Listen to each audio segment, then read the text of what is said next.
Hello, hello, hello, Well, hello. hello. Welcome to And the live stream. I'm here joined by our fabulous kid, who we will be also playing later on in the grand finals. Hello, kid. What do you want to say something to the viewers for the beginning? I mean, this is going to be the grand final, so I am expecting a lot from both teams right here that are going to play right now. Stolen Angels and Hostile Equality. They both already made it to the top three, but now it's the question who's going to be fighting for the top one spot? And now I want to ask you, what do you think? I was honestly impressed by Stolen Angels' run in this tournament so far. They've won against teams I didn't expect them to win. They've shown lots of funny interactions on the Discord server, on chat, and some of the members are really funny to be around with. So if they would win, then the whole community would go wild, I guess. But to be on a more rational side of perspective, Hostel Equality showed lots of great games, even against your team early on in the tournament. Exactly, So exactly. I expect Hostel Equality to show out Stolen Angels whether they are worthy to be on the to be in the grand finals later on against you or not. So I'm excited to see what's going to happen. Me too, Okay, me this too. is this is gonna be on fire, and I hope we get to see lots of great matches tonight. Me too, me too. I'm excited to see who's going to be playing against me in the finals as well. So gotta be watching really closely to see any strategies coming in right here. That's true, For but I example, guess the Estes and Barats the last time, it was really, really interesting, no? yeah, that's true. That's something you don't see every day. Even though Exactly. even though you've seen those picks probably individually, like on our team maybe Estes, on another team maybe a Barras, but you've never seen them on the same team. So maybe you see some other I mean, inventions. I guess they kind of copied like the eBay strat, like V Wise, right? They really use Hmm. Estes a lot, Blacklist International. And Oh yeah, yeah. probably copied it from them, but they really made it work yesterday against the Digi. And if you think about it, it was a really clever counter pick. So I'm looking forward to see these draft plays from Nagib. I think it is who's drafted for the side of Hostile Equality, and for the side of Yeah, that. Stolen Angels. I really hope to see a Franco from Pem. Ah, I you mean, it's know, I inevitable. We really. were going to talk about it anyway, right? Like this Yes, guy that's true. Franco is That's true. insane. He's been hitting hooks over and over every single match when he gets that champ. And that's why I myself even ban it when I'm playing against him.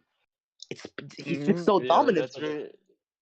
really. That's true. That's true. I really don't want to play against this Franco, and I really hope that that we get to see Franco finally in action. Yeah, me too, me too. But we're Oh being honest, it's yeah. probably gonna be banned because of how dominant it has been, right? I mean, every team that didn't ban Franco against him got kind of demolished afterwards. Exactly. And something we also haven't seen but has been banned quite a lot is Smetana's 1-1. Have you Ah, seen it yeah, in action true. ever, actually?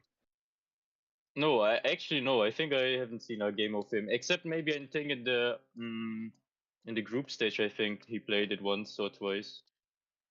Yeah, I mean, he's really, really good with it. That's why a lot of teams actually ban his 1-1 because in gold lane, the communication between him and Nagib and just to use that crossbow of Tang in any CC kill really could be the Grok Wild Charge, Abyssal Arrow from Selena, Yeah, any skill that has yeah, CC that's together with the 1-1 first skill, they just match it, they just synergize with it, and they exactly know what to do, and this is just the best win condition. yeah, that's true. Thank you for the input. As I got information, draft is gonna start soon, so I would say let's head straight into the action.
Oh, okay. Okay. Now we are in the draft. Okay. Let's see what's Already gonna into happen the here. draft right now, and let's see what is going to be banned right here. Really looking forward to it, and it is going to be the Lilia ban already. I myself find it quite questionable because I don't know if Stolen Angels has any Lilia player, and right now there still hasn't been a Franco ban. So yeah, let's see what the side of Stolen Angels is gonna be banning. Any ideas? The Julian ban. It's kind of common ban. Did Stone Angels prepare specifically for that matchup or not? I'm not sure about it. Maybe they were more prepared to draft against you guys than against hostile equality. That's what I slowly believe.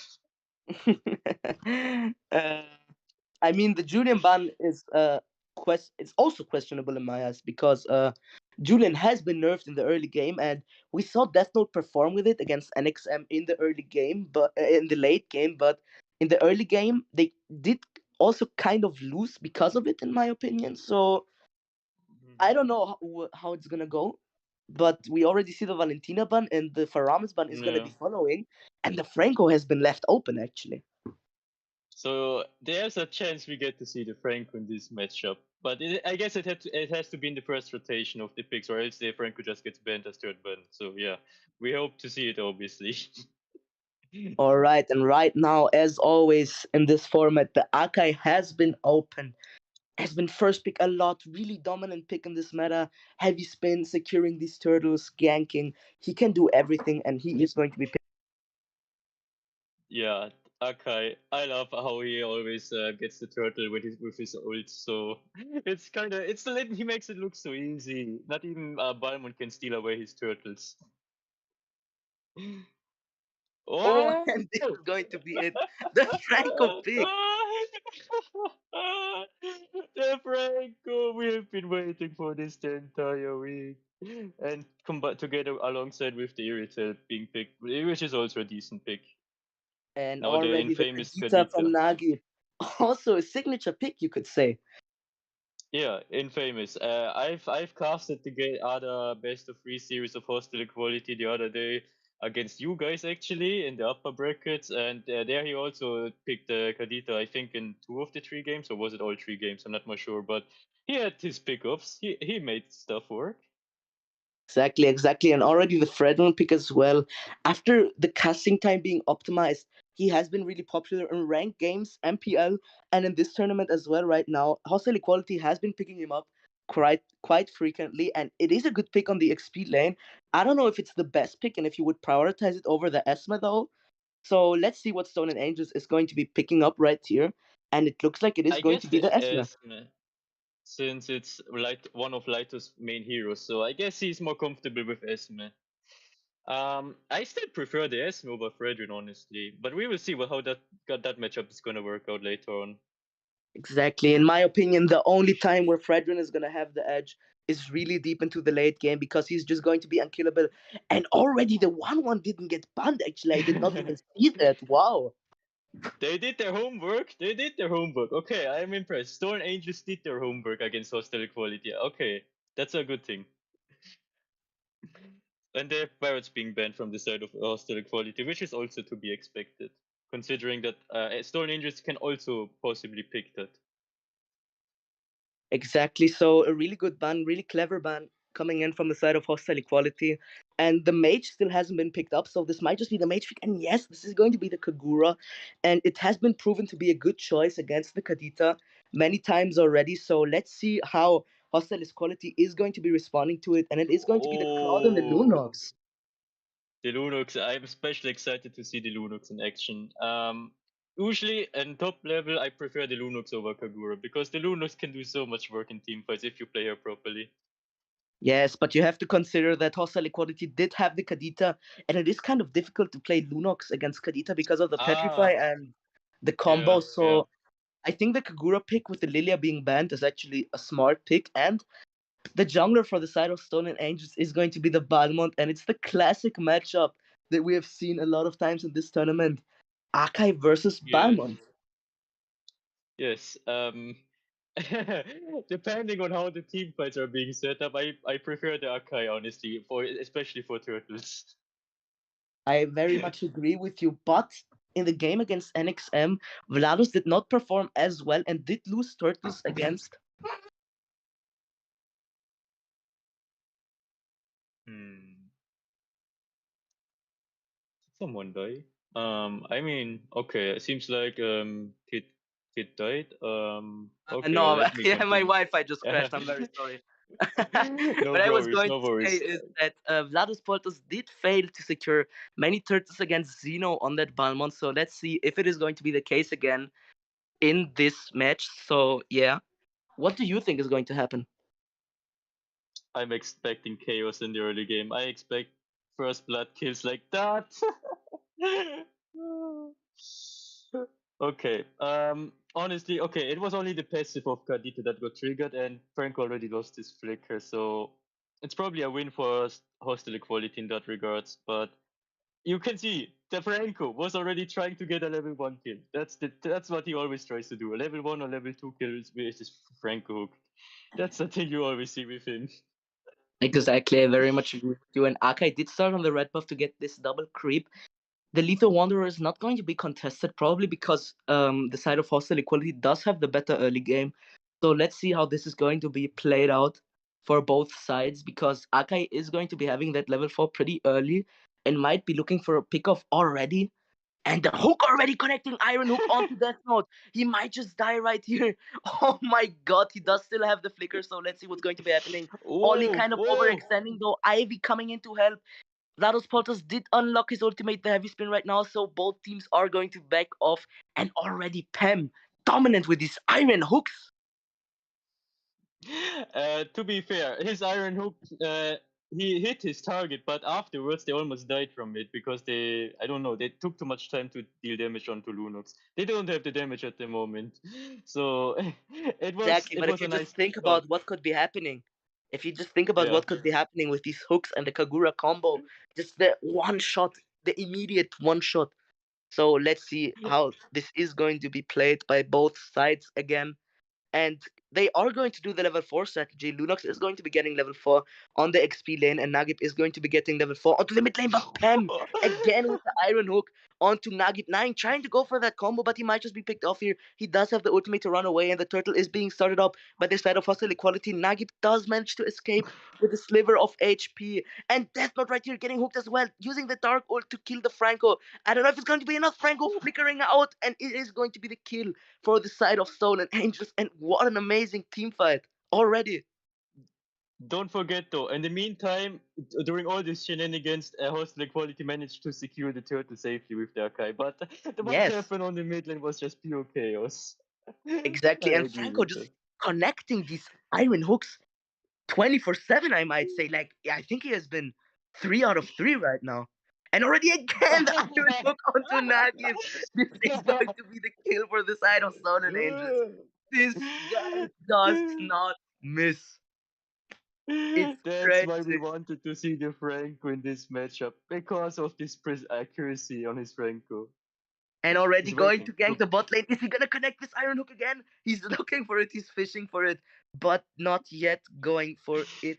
And this is going to be And 3 people against 3 people on the bot lane. Iron Hook connecting onto the Lunox heavy spin being used by the Akai, pinning Pem against the wall, blazing duet Kadita tidal waves onto the Irithil, managing to pick up that kill there. And this is going to be a 1-for-0 for 1-for-1 actually for the side, for both sides actually. Wow. They managed to get that Lunox, and he is 0-2 right now, so not been performing very well. And the Iron Hook again onto the cloud together with the Bloody Hunt. This is going to be another with a bottom of ultimate, and oh my god! Honestly, I cannot stop laughing about the entire time he's been able to hook people left and right, center. I'm not sure why Hostile Quality left that pick open. Did they really want to challenge this guy on his Franco, or what were they expecting? I mean, you just have to get that respect one right here. Vlados Portos being hooked as well, but this is not going to be followed. And oh my god, we do not get a break from casting with these continuous iron hooks. He's been getting every hook. Yeah, look, he's looking for another hook now. He's fishing, he's walking around, he's looking for opportunities, and the next turtle is now up, and he will set up a team fight for his team. Either by ulting Nagib someone or already hooking going in someone. though with the tidal waves, picking him off, so he's not gonna get any hooks. Big mistake coming in from Pem, not having any vision in that middle bush, and really great play coming in from Nagip right there. And this is going to be the turtle probably for the side of Hostile Equality. Stolen Angels is still slightly ahead in form, so they might still go for that turtle, but I think it's the better play to just leave it and gank the bot lane because they have a really great position if you look at it Yeah, closely. that's true. Because he died, it was another free turtle for hostile equality. Stone Angels kind of blundered there. The Franco was trying to get some things done. He had his confidence because of his previous hooks, but he cannot do the same move over and over again, expecting hostile equality to do nothing at all. Like now, as Again, you and can the see. Petrify connecting again onto the Franco, and this is going to be another kill, and they are fed up with Franco. Nagib is just going to be focusing him like he focused Nagib in the early game, and this just might be the right choice in this match. Focusing this Franco. What do you think? Usually you don't focus the support or the tank, but in this case, if you focus him, you can kind of tilt him away from being a danger for your team. So I guess it works in this matchup. Exactly, and it's a very smart play, very smart plays coming in from Nagib. Very nice shot calling, and the Iron Hook almost connecting onto Death Note on the mid lane again, and Death Note has to really take care because he has already been hooked 3 times, I think. I mean, most mage players are having troubles with good Frankos, so it's not only the Dunlocks or Death Note. It's a general thing, I believe. And already we see another gank being set up on the bot lane. Pam does have a good position in the bush, and he might just fish for the hook onto Smetana. He did miss the Iron Hook though. Conceal play being used, and the Oh, Vlados Potos with the heavy spin managing to get the kill right there. Blazing duet onto the minion wave, onto the enemy backlines. Not going to be enough to get a kill, but they do manage to secure that tower, and this is going to be putting them ahead. But everything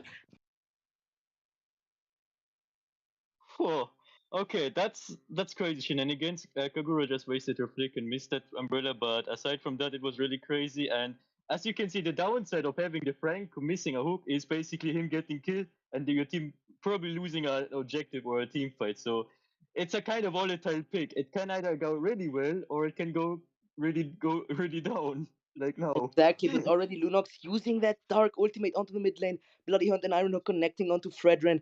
This is going to be the kill, and Barmon starting up that sneaky turtle play. This is going to be putting them ahead. Okay, as you can see, there are already two sides of the Franco in this match. The times where he got caught and did some mistakes, and the times where he just hooked people and gave kills to his team. So everything is possible with Franco. Oh, sneaky, sneaky, sneaky. Nice kill. Okay, I guess the Wi-Fi of my co-caster died again. So hostile Oh, quality sorry. already Yeah, managed Wi-Fi died again. to I'm very secure sorry. two. Yeah. I'm What very I sorry, was guys. saying But was, yeah. what I was saying is What the I, heavy spin connected onto the Esme, and the Purify was not enough for him to escape there. And it is going to be a trade, but Hostile Equality did manage to get a kill. Gold's still equal though, so let's see what's going to be happening. To be fair, Stolen Angels has two less towers and hostile equality has more pressure on the map, and they got another pick off on Ivy. Yes, a very great pick. I would say it was a nice hook, but at the same time, I would say it wasn't the smartest choice. Okay, so much shenanigans here. I cannot even focus on thinking processing what's going on here. Hostile Equality wants to force more objectives. They get this tower. They got already the top lane out the turret, the bot lane out the turret. They're just playing the objective game while Stolen Angels needs to rely on this Franco to do miracles. Exactly, I very much agree with you. So let's see what's going to be happening right now. Hostile Equality did manage to get the slight 300 gold lead, and it is still pretty close considering what is happening in the game. Because Yeah. what we see is just Hostile Equality getting these towers, but somehow Stolen Angels has been keeping up with the gold. And Pem right here entering Nagib's bush, and this is That is his death. And he disconnected again. Anyways. Mm, he will be back any second, don't worry. Um, Nah, it's really hard for hostile quality to drop this game objective wise once the Franco is down. So if Franco is alive, then the game is equal. Without the Franco being alive, it's kind of a one-sided game. I very much agree with you. So let's see what Hostile Equality is going to be doing with that lot right here. Claude does have the Blazing Duet. They have everything ready. So let's see what's going to be happening. And as I said, Pem might just hit another hook, but he has been failing. Yeah, he made more mistakes in that game than successful hooks. So that means already a lot because he made lots of hooks, but he also made But lots we of are talking mistakes, about as a you can bloody see hunt with his. connect, I mean, the Iron Hook connects onto the Fredrin. Pretty bad pick if you consider Fredrin being the main front laner in this lineup of Hostile Equality. And Erythel did get poked by the Blazing Duet quite a bit. So let's see what's going to be happening right here. Yeah, that's true. Hostile Quality just getting another turret for free. They're looking for probably also the bot lane turret as well as since no one is watching it. And uh, Stone Angels has a problem. Who is the win condition if the Franco is dead or is not hitting his hooks, or even if he's hitting his Oh, hooks? and Is this already we enough? talk about it, bloody Hunt and Iron Hook connecting onto Nagi, but he does manage to escape together with his passive and his first skill. And again, he is hitting these hooks, but sometimes it's just not enough damage from the side of Stolen Angels. And now it should come to the point where maybe they should start questioning their idea of the draft, because maybe the Yeah, Irrital pick just doesn't have enough damage to follow up the Franco. the Or problem it is is the until the Kagura, I don't Irrital know. and until the Irrital pick is viable, too much time has passed in the game. Same as the Kagura pick, and with the Frank, you need at least an at least an let's say early-ish marksman or an early-ish mage. Maybe even a Gusion mid lane would have worked better here. As I've seen that recently, lots of Turkish server games or in Turkish server tournaments. Exactly. So let's see what's going to be happening right here. They all have their skills ready and their battle spells. So I do think that the combo from the side of Hostile Equality is going to be enough to put an end to Stolen Angels' winning streak in this tournament. So already camping in the Uh, bush. So let's see. I do do you think that believe they have the that? conceal ready. Yeah, So they I'm might go just for asking that you. conceal play. Wait a minute. Oh, okay. And Pem did get his Dominance Ice and the Athena's Shield now. So he might just be tanking enough to tank Nagib's combo. And it might not be a good idea to focus the Franco anymore for the side of Hostile Equality. And the Cloud has been doing a lot of work getting this damage out onto the back line of Stolen Angels. So let's see what's going to be happening again right here. He doesn't go for the Iron Hook sadly onto the Fredrin.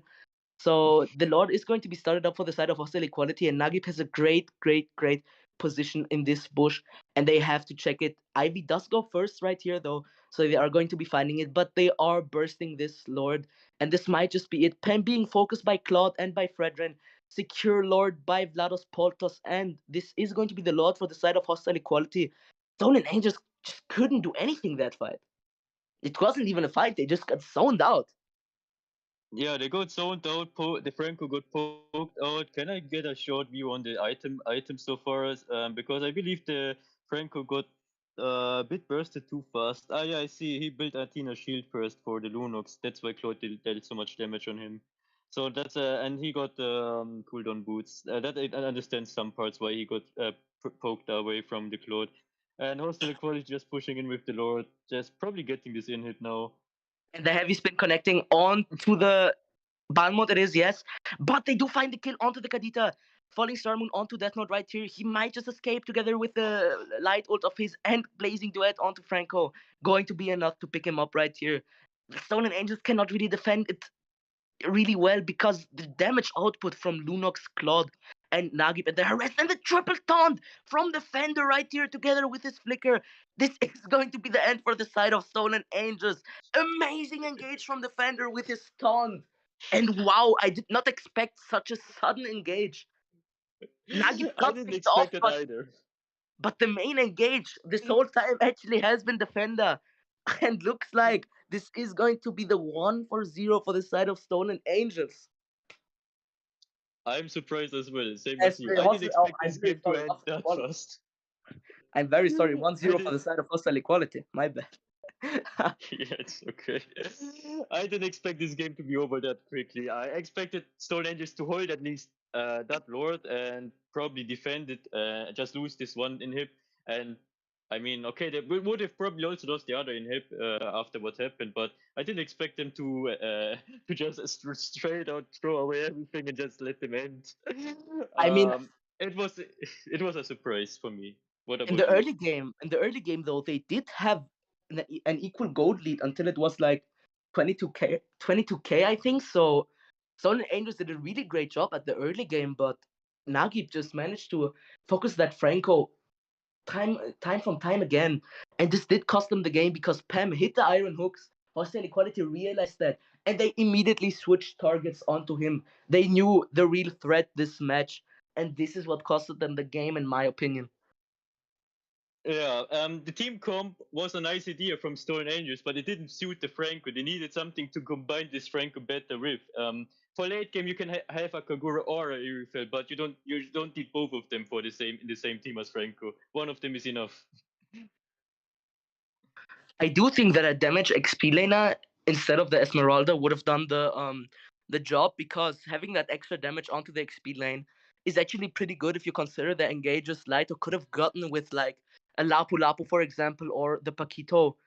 But we are going to have to see what Stone and Angels has thought of about this match in the second game. So we will be going on a small pause right here, waiting for the players to gather back, and let's see who's gonna win the second match, who's gonna be going to the grand finals against Rogue.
And already we're back for the second game, Hostile Equality against Stolen Angels.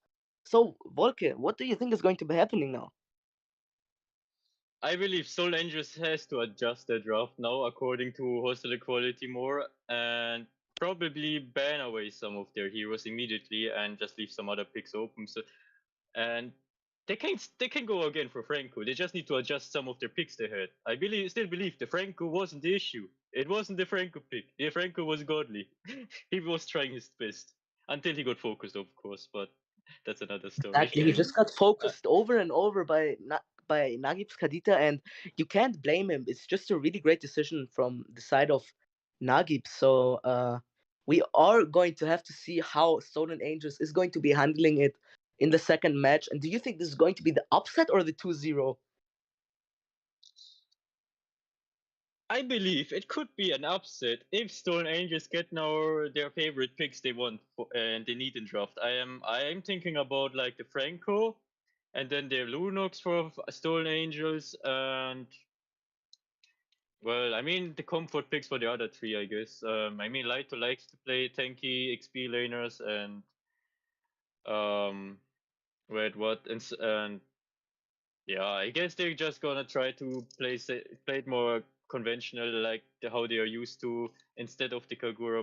I mean, Lilia is also a nice option, but since Lilia got banned, Lunux got picked away. I guess they will maybe draft for Lunux earlier and don't try to pick the Irithel. I believe the Irithel pick was a bit too early, even if you want to pick her.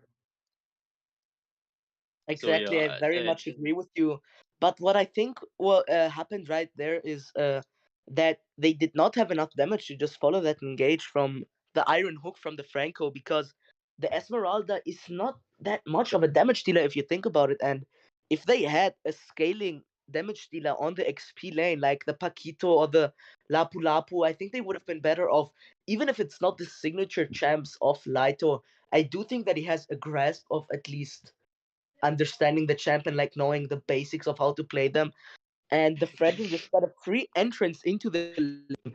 And you see what Fredrin is capable of when he gets comfortable in the game. For example, that 3-man engage at the end of the game, it was just so huge. I agree with you on that.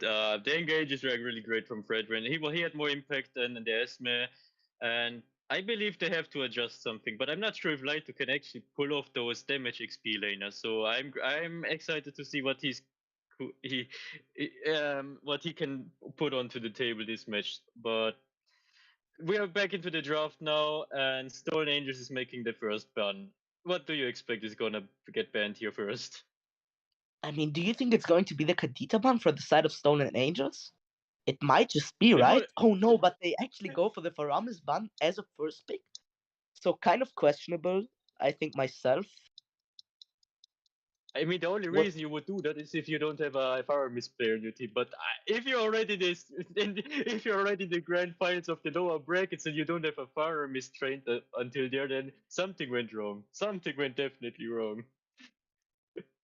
I don't think And it's the a really Valentin. difficult champ, so I guess they're just going to be trading to get this Akai if the side of hostile equality does not ban it.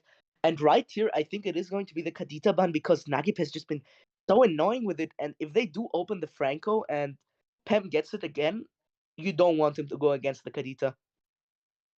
Oh, Oh, it is actually going wow. to be the Okay. Lilia ban. Okay. I mean, They don't want to give up. this Yeah. doesn't make sense in my eyes because Lilia is actually a really great counter against Kadita, but I don't think they're looking to pick the Kadita right here. They're looking to counter it in a way or ban it. So the Lilia ban does not make sense in my eyes, and it is going to be the Akai ban coming in from the side of hostile equality, and nothing is really left open at this point except for Kadita, Balmont, and like the standard meta picks. So what do you think is going to be first picked? Imagine if Stolen Angels copies now it's postal equalities draft and just first picks Kadita now. Even though I doubt.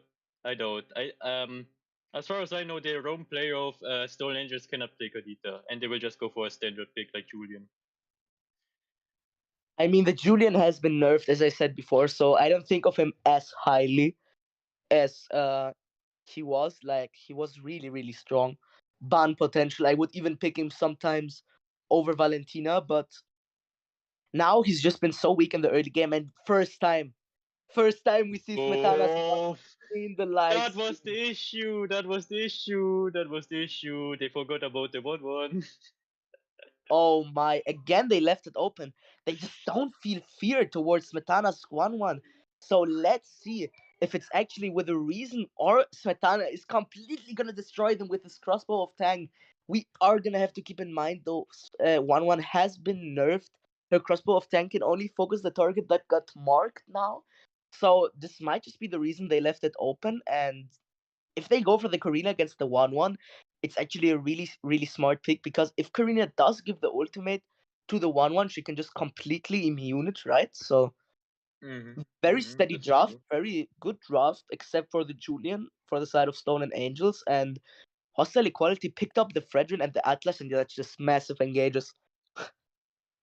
Wow, that's a really massive engage from Hostile Equality on their side for this draft so far. Stone Angels needs to.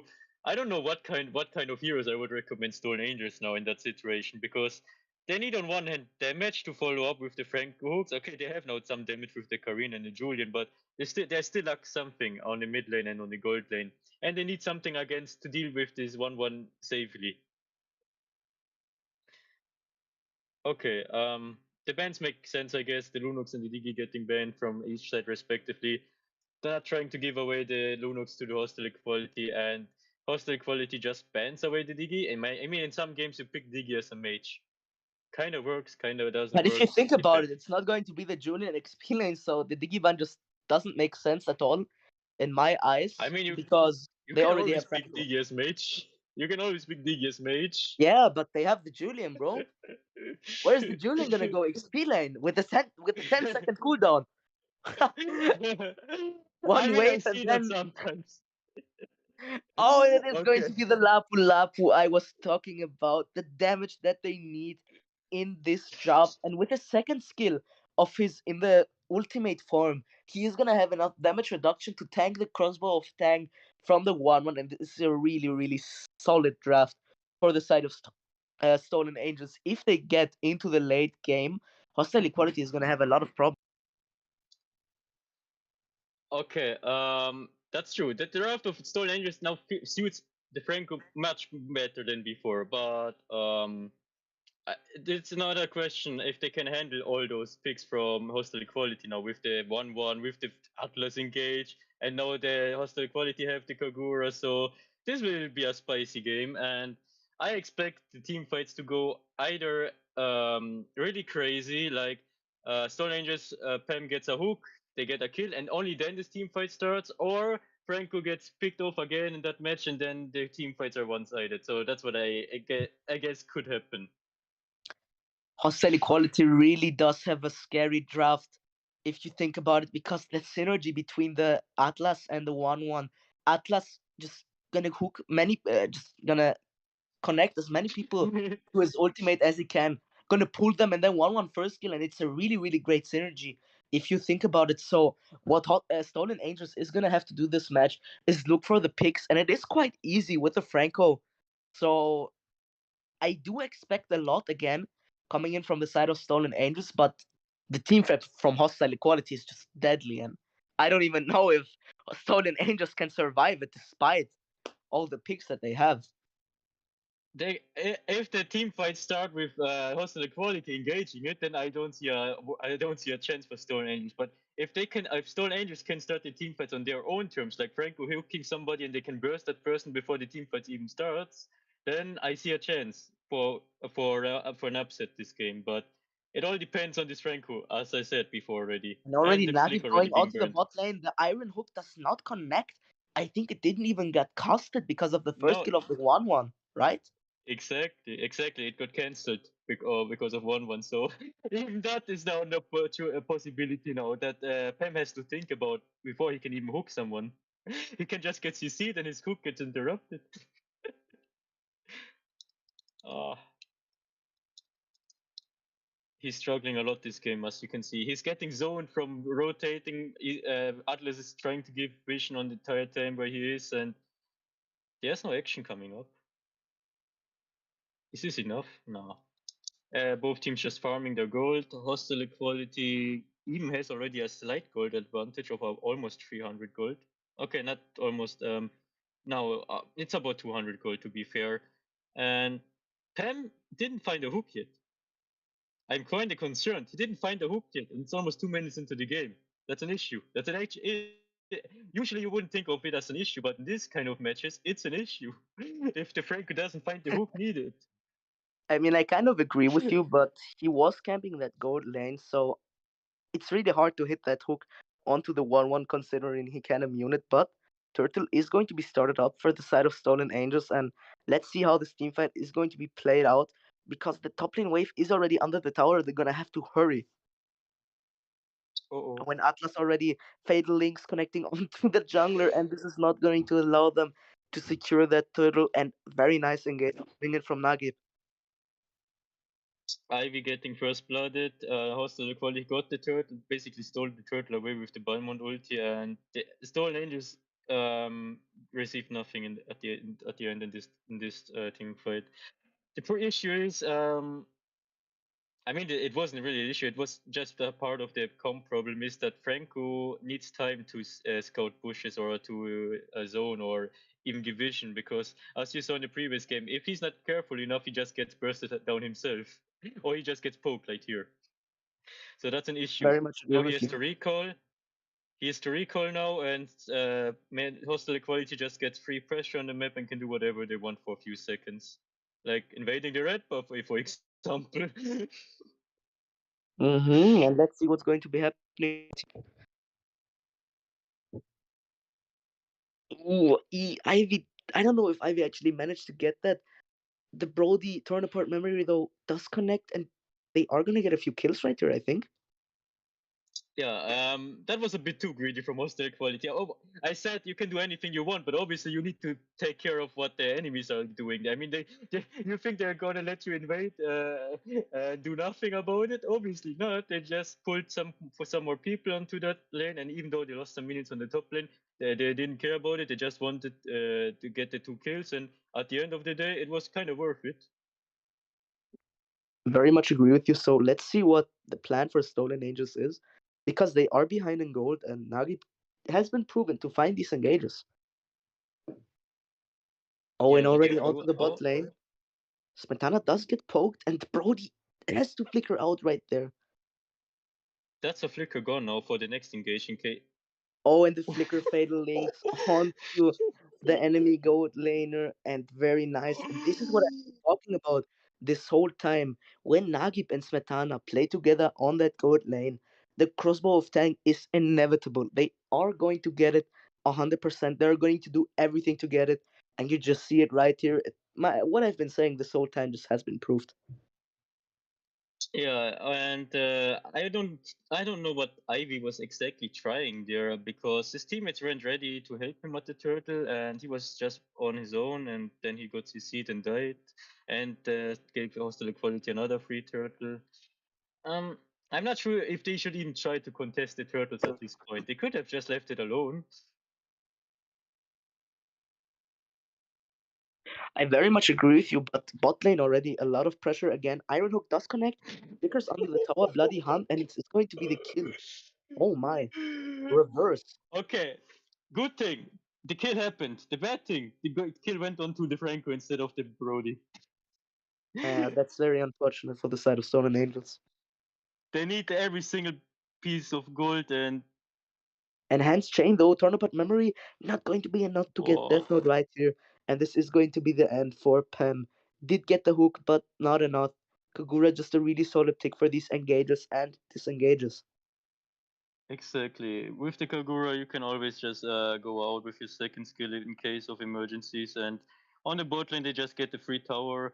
I'm not sure if they should even try to defend it with with Nagip being around. Yeah, Fatal Links, Crossbow of Tang. I was talking about it yesterday. Was talking about it in the draft already right now, and the concealed play does not find it yet though. He did not use the second skill. Does have the flicker ready, so this is 100% the tower for the bot lane, I think. But maybe Yeah, that's not. one. Maybe not. Brody No, actually they don't manages care to about defend this. it. They don't care about the tower. They care about the Franco. Obviously, that's the plan. Let's get the Franco Oh, away. and double two-man Fatal Links. What an amazing call right there to just go deep into the enemy jungle. They got two kills, the roam and the mid lane. This is gonna let them apply a lot of pressure and onto every and lane they will get because the it's bot the roam. lane. Yeah. The roam and the mid lane, and they're just able to apply so much pressure because of it, as I just said. And right now, Lapu does go in for the engage, not going to be enough because they just don't have enough damage. Vlados Portos cannot find that kill though, and this might just be the mid lane turret for the side of hostile equality. Already again, though, they don't find the engage yet onto Jace, and this is going to be a kill on the mid lane. We did not even see that, and hostile equality. Wow. Yeah, they're just dominating this game. To be fair, it was kind of expected this to happen if the team combo of Stolen Angels didn't get the early game rolling. So I was kind of concerned already when I said that the Franco didn't hit hooks in the first 2 minutes, because this is what is going to exactly happen if they don't get the ball rolling. And Hostile Equality just further increasing the gold gap and looking for more towers, objectives, pickups like on the top lane on the Lapu now. It's going to be hard for Stolen Angels to do a comeback. Apu does manage to escape though. Ivy using his ultimate to run away. Smetana keeps auto attacking him though. Iron Hook connecting Flicker as well, Bloody Hunt, and this is the overextend coming in from Nagib. But I don't think it's as Uh, fatal as you would think because they are still ahead in yeah. gold and they can just continue steamrolling them without Nagib. Yeah, I mean, nice hook, but if it had been a hook a few minutes earlier, then it would have been more. Then it would have had more impact in this game than right now. I mean, it's nice. A kill is a kill. Yeah, that's good. But in the early game, it would have been more impactful. Now we're basically just farming a bit, and some kills are destined to be getting traded left and right due to individual mistakes. Like here, I'm not. Yeah, he Exactly. can survive this with flicker. But the Yeah. mistakes aren't as impactful as before.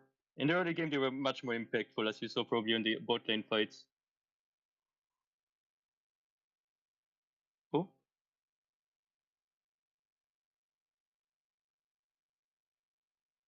that is, that is, that is.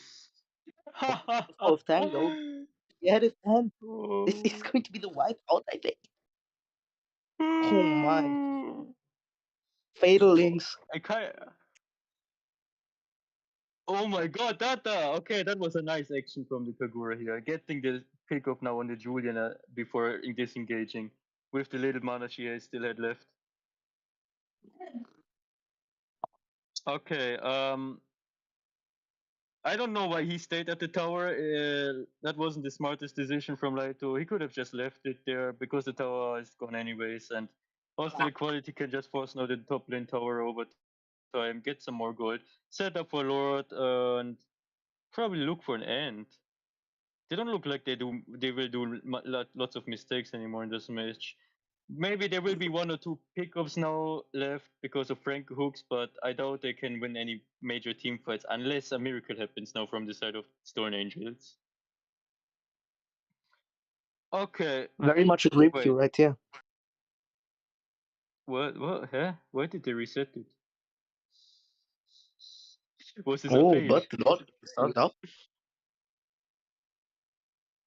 Defender though, Okay, trying to poke into the enemy backline. Is it going to be enough to get the kill onto the Julian? It is. And they get 2 kills. Fatal Links connect onto the Brody. And this might just be the end. The mid lane wave is there. Are they going to get more? Crossbow of Tank does connect. Franco is the only one who's still alive. And mid lane being pushed right here. Pretty big death timers. So let's see if they can defend it. Mid lane turret passive is up. So yeah, let's see. oh, nice hook, but it's a Kogura. Iron Hook It's a did Kogura with connect, second but skill. it's just not enough. And is hostile equality actually gonna go for the end, or are they go are they gonna go for the discipline play right here? Let's see. I guess the only thing they care about is the win now, so they don't care about flexing their superiority or their skills or anything like that. They just want this game to end cleanly, and Stone Exactly. Angels, yeah. Oh my. Oh my. Oh my, bro. Oh Uh, my, the fatal links. just He as did it just again. as I just as I said He before, did no, no, just as you no, they said. don't want to don't want to play disciplined anymore. They just want to end this game. Never mind. So this is going to be the 2-0 for the side of hostile equality. Kind of predictable, but a very nice efforts from Stolen Angels. Third place, it's something to be proud of in a EU tournament. Oh my, where the best of the best participate. Yeah, that's true. Thanks for the efforts from both teams. They really showed great picks and great games. I hope we see more of them in the future in future tournaments or events. What are your thoughts about that? Since you have to play against the winner now.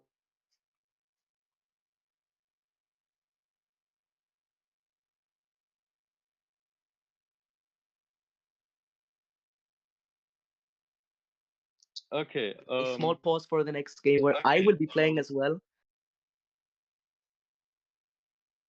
Okay. Yeah. Thank you everyone for watching. That's all for my part for this live stream. I hope to see you in another event or tournament as a caster or anywhere and in any functional work. So I hope to see you again and see you.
so ground, don't get caught in the mosh pit. Fuel to the fire, ain't nobody can stop it. Trouble in my city, but you know I'm across it. Got a 40 on my hip and I'm liable to spark it. Throw down these hits, my click is indivisible. I aim, you duck, I squeeze, now you invisible. I'm not afraid of getting physical. All these different chemicals are fogging up my visuals. Bloods on my hands, got slugs on my gunners. Yo, we notorious, we ain't no runners. Bloods on my hands, got slugs on my gunners. Yo, we some warriors, they ain't called gunners. Bloods on my hands, got slugs on my gunners. Bloods on my hands, got slugs on my gunners. Put on my strap, put on the beam, put on the map, put on my team. Take out every motherfucker in between. Know what I mean? Better myself, better my aim, better my rap, better my name. Killing rappers on my hang, I'm by their chains for the fame. Never thought I would it, now I'm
did several times.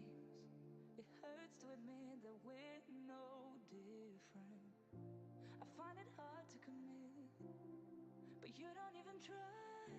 Still I'm better with than without you. Oh, I'm on it, I want it, but why do you seem to call it your ex? I can't tell if you're here or you're out there. Do you wanna be out there?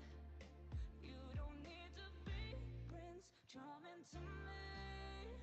I just need this to be real. I don't need no fairy tale.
self-control. I keep telling myself, but I don't wanna let you know. Is this what we become? Strangers on the run, looking for something, chasing the sun. All those days trying to find a place where you'll make them just be alone, be alone. All those nights lying by your side, like a surprise, feeling it shine under your spotlight.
broken and alone. I feel the rain crashing down all around this empty town. I'm searching for the lost and found, but you don't care, you're unaware. Keep moving like the scars aren't even there. It's in the air like a blazing flare. Don't stare cause the flames will burn us. I thought you were the one for me. That's why I gave you everything. Held you close by the stormy seas. Oh, you meant the world to me. I used to kiss your head when you cried for me. Hold your hand while the pain was over. Keep you warm by the roaring sea. You meant the world to me.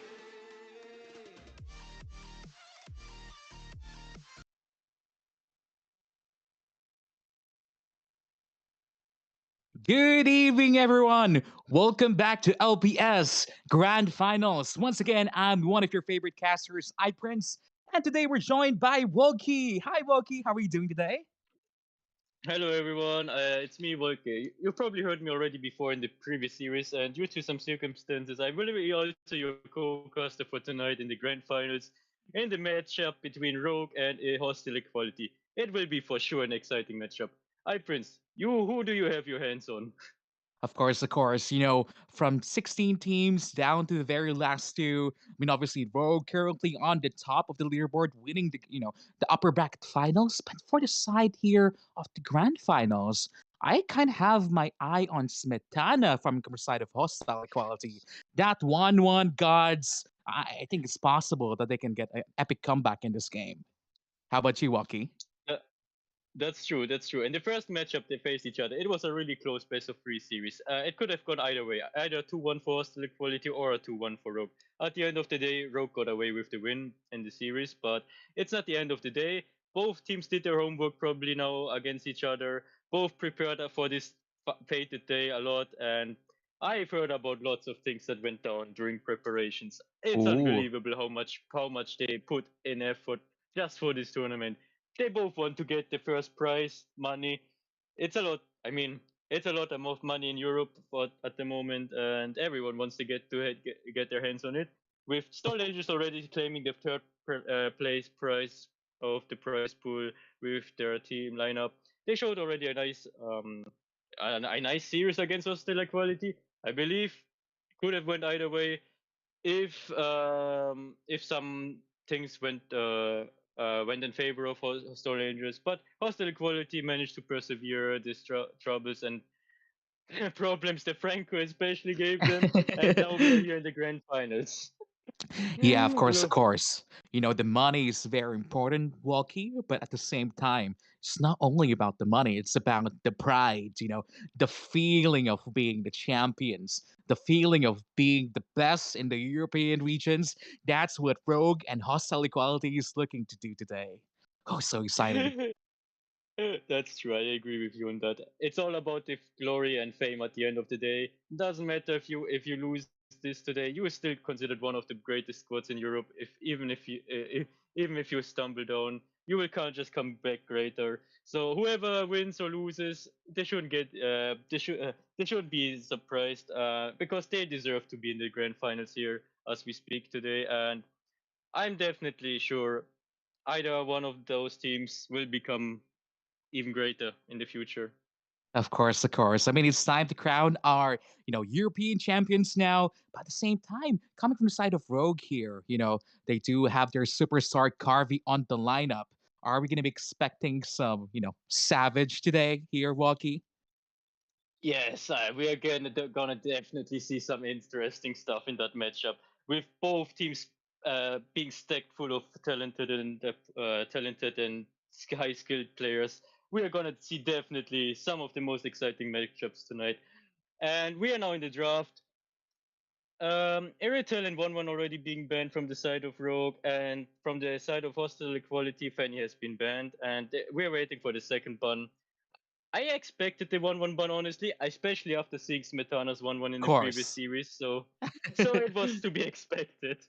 As for 100%. the Fanny ban, that's a respect ban. Um, Rogue's Fanny is bonkers, I have to say that. I faced Mm-hmm. I faced this Fanny once, and I don't want to see it again. You're just like, oh, nice to see you. Bye. Never again.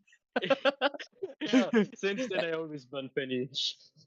Of course. Everyone had those nightmares, You're just walking, trying to clear your lane, and then where's my HP? Wait, I'm dead. Help! Yeah, that's true. With the Faramis being banned, it's a normal meta ban from the side of hostile equality, and we are waiting for while we are waiting for the third ban. What do you think is hostile equality trying to do here? I think, hostile equality, they're just banning out the normal heroes, kind of waiting for what Rogue is looking to ban here. Because a Oh, lot of, oh my god, Nagib's Kadita got banned. That's the first time it has happened in the games I casted. And finally, a team figured out what to do. They banned his Kadita. That's the first thing you have to do if you want to shut down hostile equality's gameplay. of course. Now that Nakib hero pool is banned, Smetana's hero pool being targeted, I'm thinking whether Valentina is going to be banned from hostile equality here, especially that, Digi, Akai, a lot of heroes are still open, like Bakiro, so many heroes still open here. I believe Rogue will focus on the Akai pick because the Akai pick has helped every team in this tournament so far a lot. Akai can zone out Balmons or other junglers easily out from the turtle by just ulting them away and then just rettering the turtle, or just applies lots of pressure on side lanes compared to other junglers. And with the Digi being banned, an OP pick like Valentina has been left open. But I'm not sure if Rogue decides to go for that. They could as well just go for the Akai, or they really go for the Valentina. They want to show the supremacy of the Valentina here. Of course, of course. I mean, if you pick the Valentina, you do have your Akai ultimate for yourself because basically you just copy the ultimate of Akai on the other side. But the answer here, they don't want Smetana's hero pool to be dwindled down further. So they're going to be locking in the Brody and Akai. Yeah, the Akai pick for obvious reasons, and the Brody picks to avoid losing more marksman picks on him. With the Claude being picked, that's a normal pick here for this team comp. They could have picked it later, but I guess they wanted to do it now, or else the Claude gotten banned here. And I I think guess the third pick will be it should be a tank. maybe either the tank or a Barrett. It should be a tank. It's a tank. There's no way it's Yeah. gonna be a tank because they can go for the Grok who cancels Claudel. They can go for the Atlas. I like the Fredrin here on the side of hostile equality. It's been coming up more and more in MPLPH, MY, and SG. This Fredrin pick, and it is annoying those things that he does. You don't normally expect to be. I don't know what it's called, even to be honest, like terrified or like taunted, right? Yeah, Taunted. taunted. Like Yeah, yeah. it's like the old got to catch a second skill before he got revamped. And for some reason, I And feel like the range of that taunt is quite huge. yeah, it is really huge. And the thing is, he got a bit some one or two of his skills got a bit buffed, or like it's easier to cast them. I heard, and that's why he has been risen in popularity ever since. And he can hold his lane really well against tanky side laners. If you want to win win in the side lane against him, you need a damage XP laner. Like Stolen Eldest tried to do this by picking Lapu Lapu. It didn't work out in the end, but it wasn't because of the Lapu Lapu pick. It was because of the overall game plan. So if you want to counter that Fredrin, you need a damage XP laner. Probably a Diref, probably a Paquito, maybe a I don't know. Lapu is a decent pick, but I wouldn't pick it here. Lunox being banned now away, Balmond being banned away, both respect bans, or rather the Balmond ban in general, because Balmond is one of the few junglers who can compete with the Akai for Correct. objectives Yeah. because of his ulti and red tree combination. Even if Akai can push him away, Hmm. and Yeah, yeah, I think it should be like another tank jungle ban here. Probably Paquito ban. If not Paquito, I think it should just be a Paquito ban. Simple. You know, maybe Karina also question mark. No, it should just be Paquito. There's no doubt. nah, Oh, okay. Esme, yeah, They're gonna be they targeting want to Kid Bomba. Yeah, they targeted his hero pool basically. Okay, he already said in the cast before. I guess Hostile Equality didn't listen to the cast before, but Kid Bombo already said he doesn't believe that Esme isn't. I mean, he It's doesn't believe that not. Fredrin is much better than Esme, and he still can't pick anything else against Fredrin. So he's not. I think he's not worried about the Fredrin pick itself. I mean, we don't know if the Fredrin is going to be coming either a tank or XP. It's more probably going to be an XP, but Yeah, there's XP. still quite a lot of few mages available here. Obviously, there's the buff Farsa available right now here for Nagib. There's also the Lilia available. So a lot of options coming from the side of hostile equality just yet. If I had to guess, then it would be a Lilia pick because Lunox has been banned, Kagura has been banned. That's all in his hero pool. It got all banned. And as other teams prefer, they would prefer Lilia in such cases. Then, I think they should just as go Savior. Just get a late game here on their side, but I'm scared. I mean, I guess the the Lilia. first prediction I had was the correct one. Yeah, exactly. The Lilia Yeah, being picked. Now I'm not sure what Rogue is gonna pick as a mage against the Lilia. they have a major If ready, fam. It's more about their yeah. jungle now. I think they should just go Oops. Paquito here. If not Paquito, Karina. Link can be okay. Lapu Lapu is, he's been buff. He's been played by Blacklist recently. They won against Onyx with it. So I believe on Kid Bomba with this Lapu Lapu. When it comes to the jungle, I think it should just be, a tank jungle. Paquito. If not, Paquito Barretts can be good, actually. Yeah. Hmm. Hmm. I think Barretts can be good, especially against an Akai. Like, I mean, it's Paquito. It's still very good, that one. Yeah. Oh, we were Yeah, that's predicting a everything decent today. genre.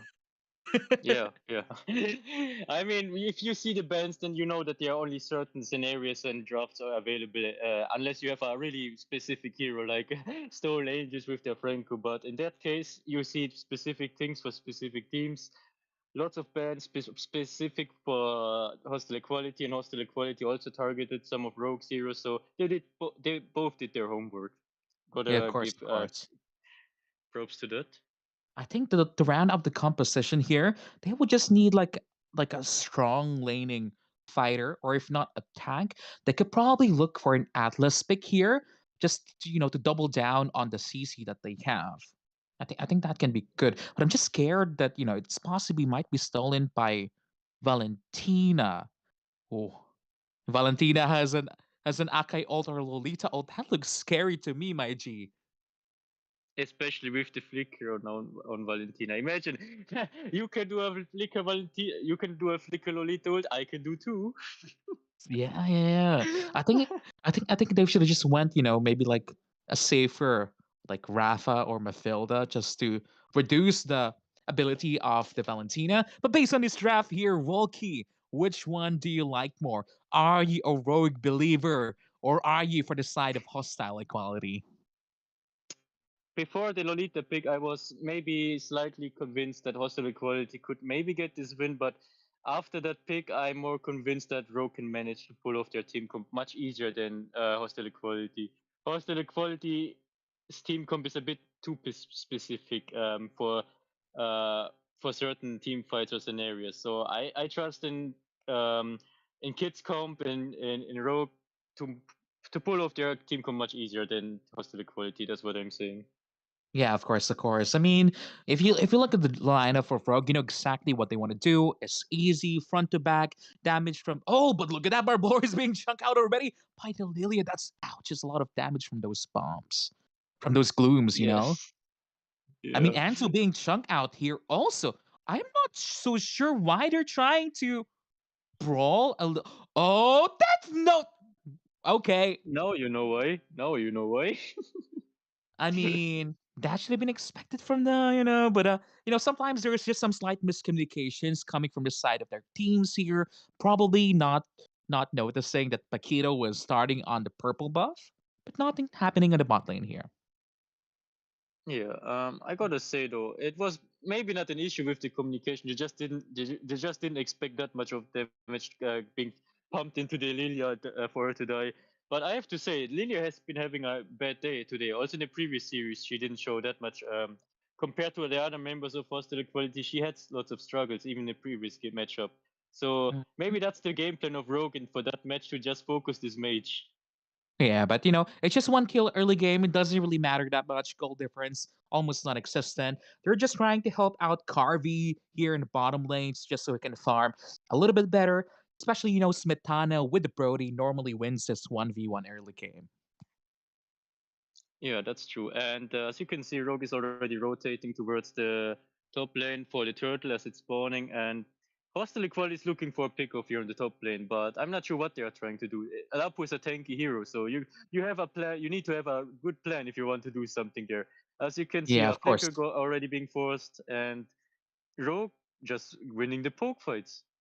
Yeah, it looks a little bit weird to me why Frederick was looking to engage there. Especially Leo was not level 4 just yet, but now they're being zoned out by this amazing well. Nagiv! Aluminum Blast not hitting anyone! Oh my god, but the lack of aluminum dance hitting one people. Oh my Boris Low is gonna be dying. Turtle goes to the side of Rogue, but that's one kill from the side of Hostile Equality. Make it two because Kid Bumba is about to die. That's 2 for 1 exchange. um, to clarify what happened there, Rogue got the turtle and they got a kill, and Hostile Quality also got a kill on Rogue. So wait, no, Rogue got 2 kills. Sorry, the one on Bladus Poltus and on Defender.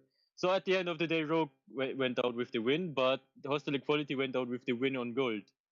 Of course, because even though the side of Rogue got the turtle there, Enzo was a little bit too forward, so missed a few minions in the middle lane. That's why the gold is quite even though the skill score is on the side of Rogue. hmm But they can get some gold back there. Of They can course. I get mean, back the gold advantage. Yeah. that first team fight looked insane. The positioning of Nagib, I thought it was gonna be like a TikTok play already.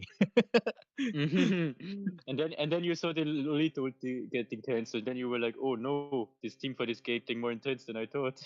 Yeah, and it's only the Akai Hurricane Dance. I think it was Malboro who got trapped there. Sadly, we don't get to see the hmm replay, but look at the top lane. Almost 1v1 Frederick being killed by Kid Bomba. Kid Bomba showing his supremacy on his Lapu over the Fredwin, showing everyone that you can beat the Fredwin on lane. You just need a damage XP later. Of course. I mean, as you can see here, Anza tried using the aluminum copied blast from the Lolita, being cancelled by the Akai, but at top lane, Fredrin being poked out a lot. That's a 1v1. Nakip is looking like he's in trouble here. But our teams Oh, are just playing it as safe as they can. You don't want to make any more mistakes because you don't want to give the enemy an opportunity to snowball the game, especially.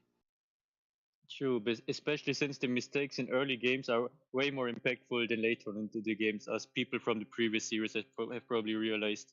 So doing a mistake here will cost you a lot in the long term. Oh, Luminous Blast hitting Carvey, but no follow up. Oh, Death Note might be in trouble. Not in the best position. Black Shoes being used. But nope. They just said, no, we're going to be going out. We got everything that we need. We got a turtle. We poked them out. Safe. Better safe than sorry. Yeah, that's true. It's better to not gamble on everything just because the Lydia is having a bad day or had to use the ult too early or got his seat. So just be careful and look out for opportunities like that in the future where it's safer to get the kill. For now, I mean, Rogue it's, just wants to, yeah. go on. For now, Rogue just wants to get some items and farm a bit, while also contesting small objectives like this little wanderer. And Nagib stole actually got his ult stolen by Enzo. Because on that fight in the bottom lane, right? There were many Mhm. instances where Vladis Poltis could have used his Hurricane Dance to engage, but he chose not to do so. Like they're literally waiting for the perfect moment. Nakibi, oh, wild stretch from the Croc, he's gonna be falling down. That's an insane pickup from the side of Rogue, taking the initiative. Now Smetana is in trouble. I'm not sure how he can defend this spot lane turret here. They shouldn't even try to defend this, but look Oh, at this. The Grok always intercepting Lolita's ulti, managing to get a comeback kill now on Enzo now. It's amazing it's amazing what Marlboro is doing in this game. Without Yeah, him canceling the Lolita ult, it would have been a disaster already for Rogue. I I agree. I agree. I mean, Enzo trying. I appreciate the idea, but the execution not clean enough. Especially that you're expecting Rogue to like Smetana kind of look like Doom there. Like he was alone, but the Hurricane Knights from the Akai saving him from the fake Lolita ultimate. Now they have a bot lane turret on their side. Hostile equality looking to make this a quick 1-0. But it's not over yet. The gold lead is still isn't there yet. There's no team fight. People getting poked. Oh, Oh, that. Smetana in trouble. He gets hit by the Lapu Lapu. Oh. But there's not more damage from hostile equality. This should be a cleanup from the rogue side now. Oh, Death Note killing. But now, bro, wild charge. There's so much stuff going on in the map. I don't even know what to see anymore. At the end of the day, it was a pure chaos, and I believe Rogue kind of got what they wanted. Look, hostile equality has to regroup, and in the meantime, Rogue can start with the turtle if they want, or they just want to get some gold and farm. So overall, I believe Rogue won the map game in that team fight, and they Yeah, got back to the gold fleet. Look, 100%. they're Especially, pushing. Yeah. Uh, what I wanted to say. They are getting the tower on bot now. They already poked on the top tower as well. So even though the team fight was chaotic and maybe it wasn't really executed cleanly from either side, it was still Rogue who got away with the team with the map win. yeah, of course, of course. I mean, the draft of hostile equality, not a lot of damage actually. They have a lot of burst, a lot of CC, but I think the moment Smetana gets caught out, like I don't know where the damage is going to be coming from because Death Note's damage is it's burst, but it's not it's not what's the word consistent. It is It's like a skill shot. You see. yeah, it's more like a poke. It's more like poke damage, and it takes time until you do damage. Correct, correct. Wait, But what? now here they're punishing Kid Boba in the bottom lane. Lord's being started now by Rogue here. And so hitting two and Aluminum Blast. Akai not able to save Nagib. Oh, Nagib is here. Oh, sorry. Yeah, it can get confusing, but at the end of the day, it was a 1-for-1 trade. Wait, no, not a one for Nah, one nah, nah. anymore. It's not gonna be 1-for-1. Death Note falling down. Nagib actually falling down now this time. Clean team fight from Rogue side. Oh, and a free Lord on chair in top. Probably also another on even no, not the top lane. Wait, no, not top lane turret. Brody's coming back on time, but it's a free lord, and they get free towers either way with the lord push now. Not sure how Yeah. hostile equality is gonna defend all lanes, but probably they have to give up one or two lanes, like the outer turrets, I guess. But I, it's not a huge loss yet. I think so too. I'm actually quite confused why, Smetana and Vlados Poltas were even there in that position, because they saw already three members from their side was attacking the bottom lane, Kid Bomba. It was surprising that they were still trying to contest that Lord, actually. Either they were really brave and thought they could sneak away with the Lord and steal it, or they thought, I don't know, maybe they were just gambling a bit. Yeah, I think that was a gamble. It's weird to see, especially they were trying to play as safe as possible. Early stages of the game. Vlado's now not in the best position. Marlboro with the walls of the Grok, getting another turret on the side of Rogue. Slowly but surely, the towers of hostile equality being dwindled over. And that's the difference between a normal team and a really well oiled machine like Rogue. They can get the most out of every single Lord, even if it's just a tiny window. They got two towers already, and the top lane minions are still there. And if they want, they can force even the top lane tower. Maybe they clear mid lane and go all to the top lane, and then just poke hostile equality away. Wait, are they trying to get the mid lane tower? I think so, yeah. I mean, Carvey's positioning on it. I'm just like, oh, Kaid Bomba attacking Smetana in the backline. Not enough damage. Hurricane Dance being committed here by the Akai. Kid Bomba should be dead here. That's one clean kill from Hostile Equality. They're looking for more. Rogue is looking to turn it around. European Savage Carby is back to deal with it blazing. Do it. But that's a 2 for 2. Equal. But the turrets on the side of Rogue, they're looking for more. There's a double kill. And the hopes of hostile equality is falling down on this game. On one hand, the hopes are falling down. On the other hand, Rogue is kind of throwing it now with giving hostile equality, I think, two shutdowns from from Enzo and from Sombra. So that was a blunder, I guess. And on the other hand, hostile equality lost more turrets than they needed to lose from this just one lord, and they lost some key members. So it was kind of a fail from both teams. But Rogue got away with the map win of overall. Like hostile equality can get kills, can win some team fights, but they cannot convert it into objectives at the moment. Yeah, because the main reason, right? Like they got the first one or two kills, hostile equality. But the moment Rogue turns around, re-engages, because the draft of hostile equality is burst heavy, with Smetana, with the Brody, with the Lilia. Once they use up all their skills, like there's really not a lot of follow-up kind of, with the damage, because, Claude with the Blazing Do It, it's like a DPS and a burst hero. But Smetana is not the same. He has to position well. Hmm. So I, For I, him I to do think damage, he needs to hit his sticks exactly. correct. And I think from the side of hostile equality, they need to make sure that when they do that team fights, they kill. Like it has to be a quick kill, but Sombra has a different plan, sorting out the Akai. This might be a free lord on the side of Rogue. They cannot even approach the Lord pit. They're just gonna be giving this one away. They That's have to give this away. They cannot even contest it right now because of the lack of control they have on the map, as you can see. they do have the Lilia with the blooms that can potentially clear this, level 2 lord, but I, I, I think it's going to be a struggle now because what do you think is win condition of hostile equality here, Waki? Because They slowly have I a win. don't see it anymore. I'm They have a starting to win lose sight of condition. it. They Yeah. have a win condition. Eh? Wait, that's new to me that they had a win Oh, condition you in think that they don't have matchup. a win condition? Oh, we're not allowed. We don't got. After that Lolita pick, I gave up. No, you can't give up on them. I mean, it's not the Lolita that's struggling now. They're trying to defend as much as they can. Lord half HP, not any engaged from the side of Rogue, not capitalizing on this Lord for some reason.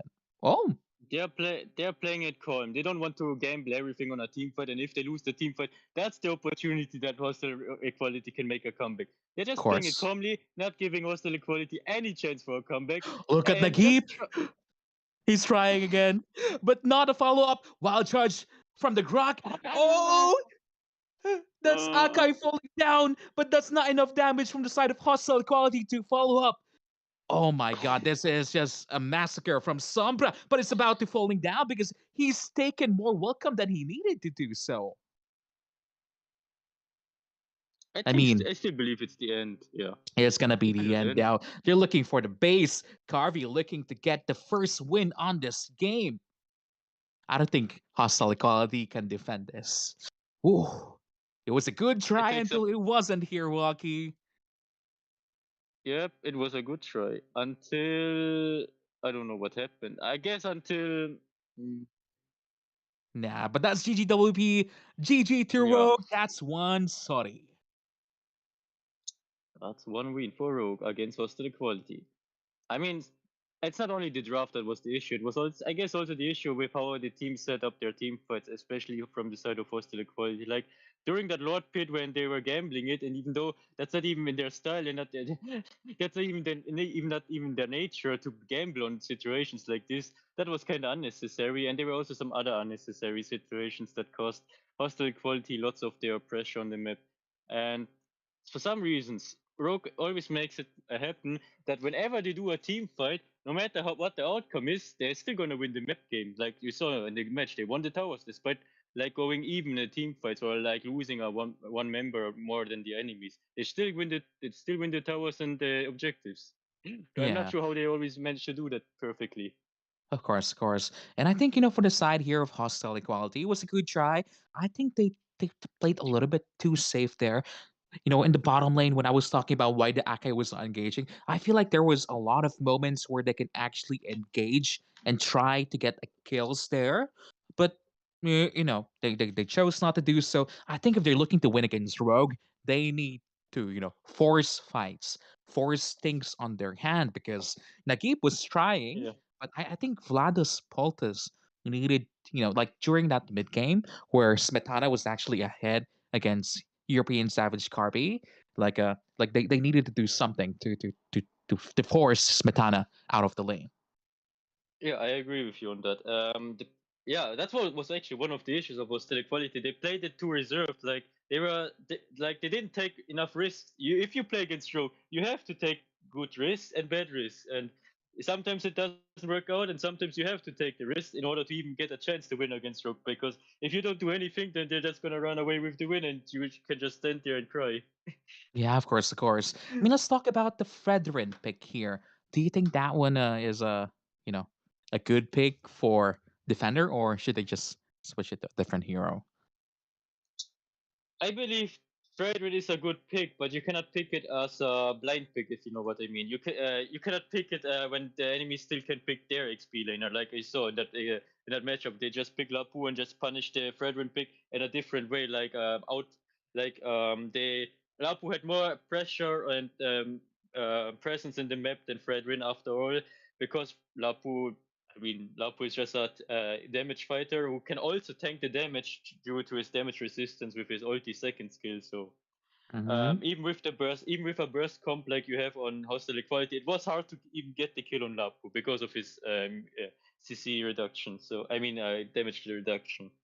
So it will be an interesting again how they are gonna adjust their draft towards it. I'm especially interested to see the adjustments Hostile Equality is doing in that next matchup because Rogue did really well with their homework. They banned the heroes they needed to ban. They picked the Correct. heroes they needed to pick first, and I don't see much of an issue from Rogue's perspective in draft. They drafted cleanly. I have to say that. Yeah, yeah, yeah. I know what you mean by drafting clean. Like when I was watching the game, there was not a lot of shining moments for each individual. It was more like a group team effort that won them the game.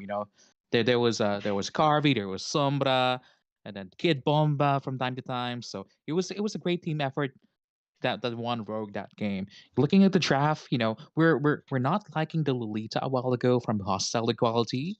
Now that we're looking at the game, like what do you think should be replaced for this Lolita to give them a chance on the next game?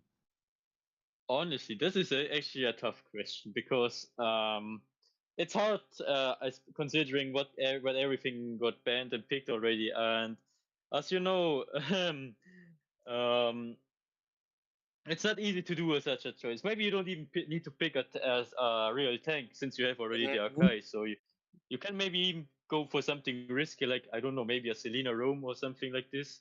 Even though it's risky and maybe also backfiring back if you're behind. At least you have a really fighting chance as Selena in the early game with poke damage and with getting people off guard, etc. Getting amazing CCs, but with their abyssal arrows, but. A traditional tank wouldn't have made the job, I guess, in that matchup for the side of hostile equality. Yeah, I think the Lolita Luminum Blast just gave Enzo a lot more room to play with because before that, Valentina can only copy the Akai Hurricane Dance. That's it. There Yeah. was nothing else to steal. But the moment they picked the Lolita, it just gave another utility for Rogue to actually, clench victory on game number one. But that's game number one. Yeah, hostile equality with Smetana and Defender. I'm pretty sure they have a lot of, drafts in plan with us today, and we're going to be seeing probably a long games today. Um, Either we see really long games today, Oh, you either don't we see it? go to four of 3-0. You're either we looking go for to it to be 4 or Saudi? 5 games. No, I didn't say that, but I'm saying that it's really hard for hostile equality to draft 5 bans against Rogue, especially after Rogue did so much homework. I see, I see. Got you. But yeah, so once again, this is our game number one. We are going to be going to a quick pause here just to make sure everyone from the team gets well rested, grab their drinks. But yeah, we're going to be seeing you in the next 2 or 3 minutes after the pause of this game. See you guys soon.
Why Lolita? Please don't be muted. I hope you're muted.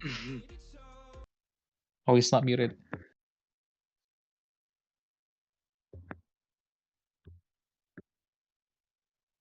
Good afternoon. Welcome back to LPS. My name is Prince, and right now we're joined by the missing Kent. Kent, how are you doing? Where you have been, man? Hello, hello, everyone. I had my brother's birthday, but I'm here now. Oh, did you had a good time with your brother? Yeah, Celebrating yes, with of the family? course, of Of course, course, of course. of course. But welcome back here, Kent. We're joined here also by the amazing analysts on our panel. Wolkenstern, how are you doing now here, my G? After realizing what happened on the live stream display, kind of heartbroken, but I guess it happens in a rush. Mistakes can happen, especially if you're stressed as an organizer and have to deal with things quite quickly, but still, it's sad to see that. But anyways, we are back into the draft with Hostile Equality being the first pick against Rogue. Hostile Equality already banned the Fanny away from Rogue as always, and Rogue responded with a 1-1 ban, the usual, of course. And what do you think, Kent? Do you know both of these teams well? I mean, I saw the last game, and I am not a fan of the Fredrin pick at all. I don't think it's good enough hero to play in like a game like this. And I really think that Hostile Equality should go for the Claude ban because Karvi can play the Claude very well. Hmm. Why not just ban all the marksmen? You know, they're banning Smetana as hero. Just ban all the marksmen. Problem solved. At the end of the day, we will see Elena and pick against Mia. Yeah, let's see who has a better marksman hero pool. Is it gonna be Karvi or Smetana? Like I think that's gonna be actually cool if they do that. But sadly, they're gonna be banning normal Valentina. I'm not sure. I guess it was kind of a blunder from Hostile Equality to ban the Valentina away if they are the first pick. So some people would say that's a wasted ban basically, but maybe they have a plan. Maybe they really want to force to get the Kadita now on Hostile Equality, and that's why they are risking the Valentina ban. They don't want to pick Valentina. Maybe they go for the Kadita first pick because it got banned last game, as you They're not gonna realized. get it. They're And not gonna get. They're not gonna get maybe it, they can get Walkie. the Kadita. Mm-mm. Who else is Fireworks there to has ban? been banned. No, nothing else is there to ban. Um, Come on. I mean, maybe they ban another hero of Smetana. Maybe he's I don't know Brody. Oh, nah, it wasn't worth a ban, sadly. But I think the side here of hostile equality, I mean, there's a lot of heroes open, but almost all of them are playable against. So I think this can just be any random battle we can think of, to be honest with you here, Walkie and Ken. Oh, Oh, I like this ban. That's doing they adjusted their draft now, but I'm not. But we will see how well they adjusted their draft. I mean, they're targeting Enzo now, it seems like here. But there's still Lunox open, Farsa, so many heroes. There's still Kagura. And and if you think about it, the meta right now is not necessarily mage heavy. It's more about the marksman and the rotation of the tanks in the mid lane. So what do you That's think? true. I agree. I agree with that. It's especially important to work as a unit rather than going for individual shiny moments for that kind of setup and environment with the stakes being that high.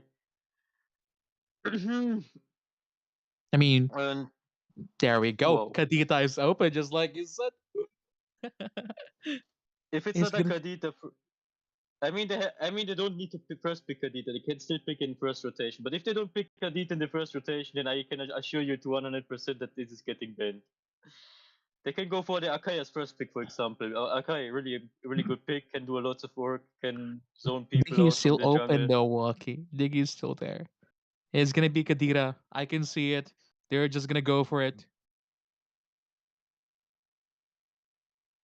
Come on. Don't let me down, hostile equality. I know you want it. Oh, they're making us wait. They're thinking. They're just saying, Oh, I told Akai! you, it's There's a Akai. Digi. That doesn't matter if there's a Digi, because Rogue has prepared. Rogue knows that there's a counter to Digi. I'm not gonna spoil it in the live stream, but there's a counter to the Digi comp. Oh, they're gonna be going for the Carvey Claude. I think next game, come on, Hostile Quality, just ban all the marksmen. I mean, there you go. See, I told you they should have just went Kadita first pick. I mean, it was I so didn't it know. was obvious. I didn't know that that Marlboro can play Kadita Room. I didn't. I've never seen him on that I've hero seen it ever before. actually. That's why. That's why I was saying it. That's He why I'm can just play like, Kadita Room. He can play mm-hmm, that. mm-hmm. Yeah. I've seen it. That's why I'm just like, just first pick it. If the enemy picks Diggy, there's Akai, there's still a Diggy, but now they're gonna be opting for Kagura. Mm, not the best mage right now. Especially there's still Farsa here that can probably do a lot more than what Kagura can do right now. But I think the side of hostile equality, they're still gonna be going for their marksman. I mean, they probably want to hide their other picks yet, and Rogue already showed their marksman, so they're gonna pick their marksman the first rotation before even more marksmen could get banned, like Rogue already did with the Irrital ban. I think And so too. Kagura is more of a safe pick, even though it's not the best pick. But if you have to pick a mage as a blind pick, then Kagura is a decent pick. That's what I would say. It's decent, but not the best.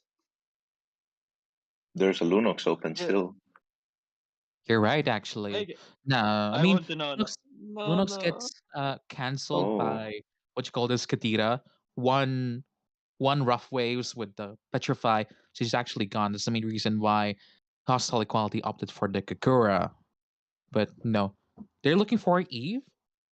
There's a lot of crowd control, but that removes a lot of CC from Rogue right now. Wait a minute. I was talking about the scene in a room in the cast before during the break of our other game, and they actually banned the Selena because they know that that maybe with a traditional tank, hostile equality will get again in trouble. So Mm-hmm.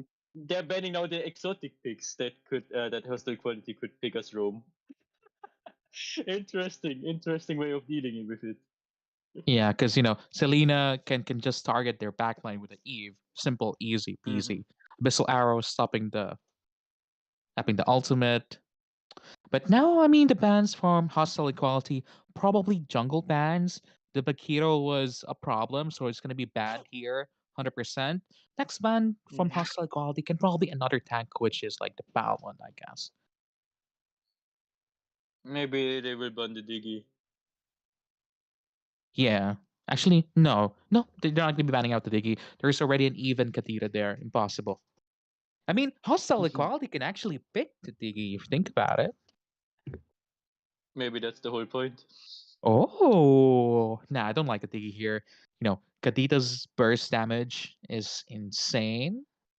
No, I think about it. Maybe I can see a Diggy angle They for play. hostile equality. Oi, the Grog. Okay, Grog could have cancelled lots of their ultis. That's true. That Grog pick would have been annoying for Grog. I forgot about that hero. And for Rogue, it's probably another jungler Jungle ban. Probably ban, yeah, Balmond. Balmond, Balmond. yeah, If probably it's not just Balmond, Balmond. then what is it else if it's not Balmond? What else is the open? I don't see anything. I mean, as a tanky jungler, there's Barretts, but it's not a lot of teams play it. What else is there? There's assassin Bah, jungles, yeah, but there's also Basha. Basha, I forgot oh about yeah, this yeah, hero. yeah. Maybe we see a Basha someday. Yeah, but not. I don't think Rook is going to be playing that one, especially with the comp that they have so far. Yeah, they need something stronger. I mean, strong in terms of. Oh, Actually, yeah, that was interesting. That was intelligent. I don't think Karina can actually do well against the comp of hostile equality. Especially they have a It, stun from Smetana. There's Hurricane Dance from Akai, and Kagura can escape. So not sure why the ban was the Karina, but probably a respect ban against Sombra. it's probably a ban to avoid getting counted now if they pick no heroes that are weak to Karina, or if they pick Atlas, it doesn't matter. Yeah, Oh, I Atlas can like just that deal with one. Atlas can deal with any one of them. Yeah, that's a perfect pick for hostile equality. Atlas solves all problems. Problem solved. There's a Kadira. Never mind. Claude, never mind. It actually forces a lot of heroes from the side of Rogue to think twice before they go in, especially there's an Atlas now there. That's so I like the scary. Uranus pick here. It can force basically the Kadita passive to trigger every time she's close to Uranus, and Uranus can just run away from the damage. As long as Rogue isn't too fat, obviously. Wait, is this a. Yeah. Is this a Benedetta jungle? It looks like it. Sombra gonna be playing the Benedetta jungle now. Wow. I mean, based on these drafts here, my G's, who are you feeling more? Are you for hostile equality or is it gonna be a 2-0 for Rogue? I mean, wait. No, it's not the Benedetta jungle. Yeah, it's not the Benedetta It's jungle. a With the Benedetta Barrett. jungle, I would have been scared. It's a Barrett. If it's a Barrett, then I Yeah. feel more confident. No. No! It's a meta Oh jungle. my god, no. No, no, sorry, Rogue, but what is this? What is this? No. Unless you're the god of Benedetta in this match, it doesn't work here. You need to be a god in Benedetta, like playing like her own, like global one level or something like this. Then I can say, okay, then Benedetta works. But other than that, I see hostile equalities being safer, the safer option here. Yeah, I think the draft of Rogue very, very difficult to pull off. There's rough ways from Kadira, there's real world manipulation, but at the same time, there's a lot of heavy, heavy frontliners for hostile equality that can cancel these ultimates really, really quickly. They have a lot of CCs that they need to deal with. So Kent, are you for Rogue or are you for hostile equality? If we're just talking 100%. about for what team are you, Kent? 100% Rogue. I mean, as an Esmeralda main, and all of the Esmeralda mains can say this is a perfect game for Esmeralda because there's nothing that can kill you. Literally nothing. So it's a free Esmeralda game for them, and if Kid Bomba plays everything right, then it's easy game for Rogue. Oh, we'll see Yeah. because I think Welky likes the side of hostile equality right now. No, no, no, no. It's not like I like the hostile equality side much more, but it's more like I'm concerned about the Benedetta pick. I mean, okay, even if it's Benedetta isn't the best Benedetta, I guess the other rest of the picks of Rogue are still well enough to hold out against the hostile equality. I mean, as you can see here, aggressivity for hostile equality. They heard us. They're trying to engage more and more. That's a lot of damage from the Uranus. Oh, Sombra about to fall down. Defender in trouble. But the healing powers of Defender just making him survive. That's why I was kind of concerned about it. What? Oh wait. Oh, What? oh, what How did he happened? die? How did it happen? He I'm has not sure how flicker. did that happen. I don't know either, to be honest with you. I think he got petrified and then Enzo. Oh, wow. I'm a little bit confused what's happening in the mid lane of hostile equality here, being bursted down by an even Kadira, which is not something you normally think of. Carby being forced out by but Sombra is there to follow up. I'm, I mean, I'm they're still getting poked. There's That's so the much things to difference. happen here, Walkie and Kent. I don't even know where to look at in the map anymore. One thing, there's something in the mid lane. The other thing, there's going to be something in the top lane. But Well, it's let's zoom to the mid lane because the bot lane is the least interesting lane at the moment as long as there's no gank. But yeah. I wonder how Kagura I wonder how Kadita managed to pull the kill off with the Eve. I know about the poke damage from Eve and the Kadita, but even with the Petrify, I didn't expect that kind of damage to result into a first blood. Yeah, especially she has Flicker also, which was very surprising here. But Turtle now being started by Rogue, Nagib trying to target the back line. They're trying to look for Anzo, but the rough ways of Quadita kills Defender. That's one kills for the side of Rogue and the Turtle also. Oh my Um, gosh. uh, Fun fact. Sombra out retreat Bladus Poltus, so that was a good thing.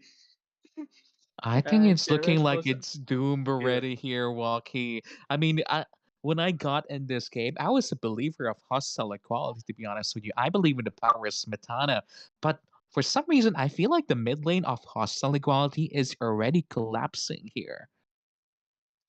Um, I guess this first blood kind of broke the Kagura. Oh, but oh, the fatal links from the Atlas, not enough damage to kill Malboro. Just escaping with a rough waves, like nothing happened. Everything remains silent, but Rogue still goes away with the gold lead, and they don't have much trouble unless.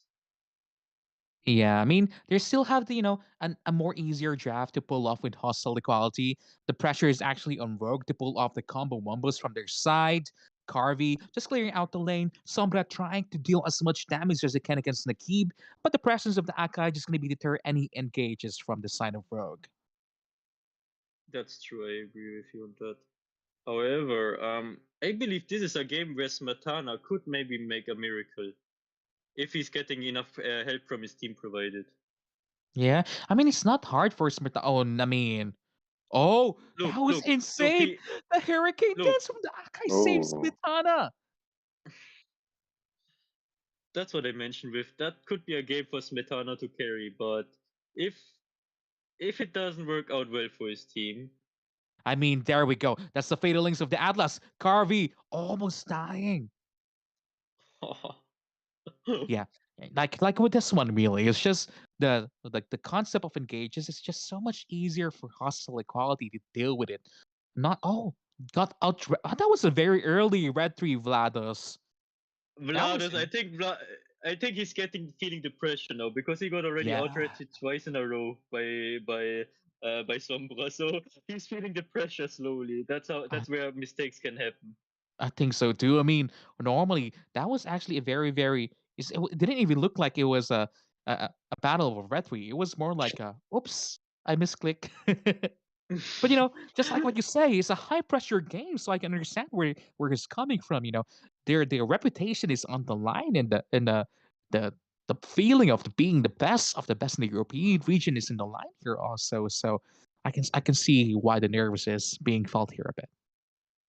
Yeah, cannot explain obviously all the things that are going on in this match, but Rogue is doing a really clean job of playing the map game. Aside from losing that one tower there on top lane, that was a bit unnecessary. If they prepared a bit better, but Oh, Smetana, look at his damage. He's trying to do legwork here.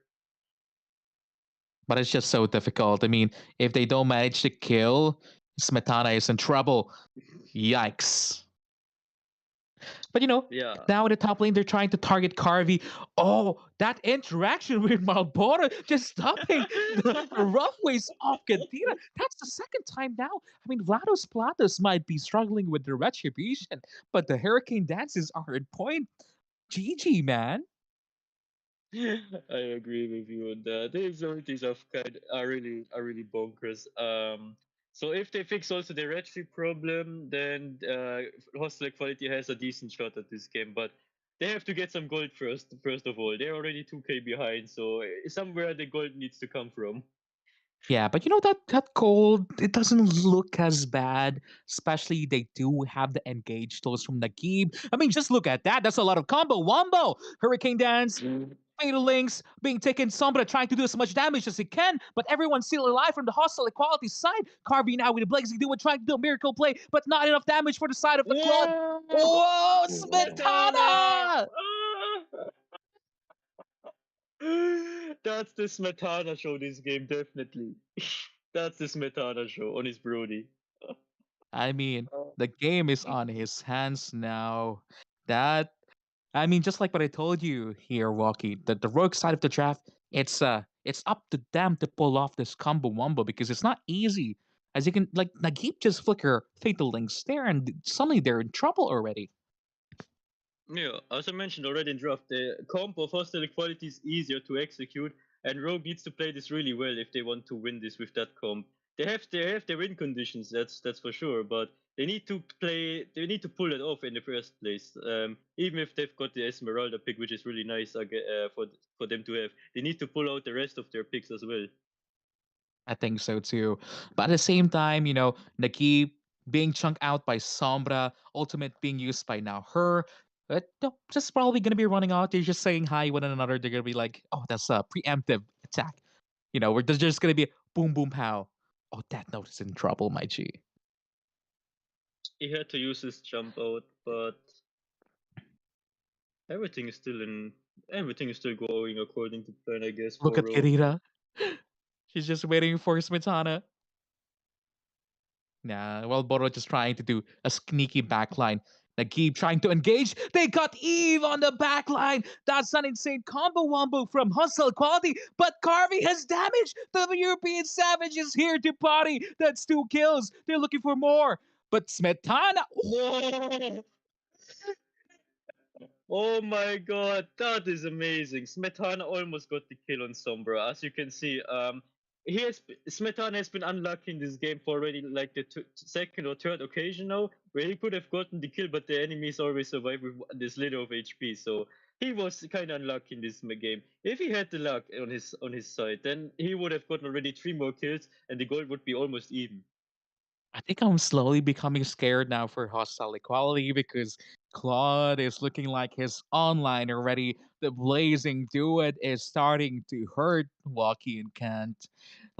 It looked good when the Gabe engaged on Eve on the back line, but once they used the burst of Kagura, there was not a lot of damage coming from them side again. Like this is why I keep noticing from the draft of hostile equality, they do like drafting a lot of bursts but not a lot of consistent damage on their side.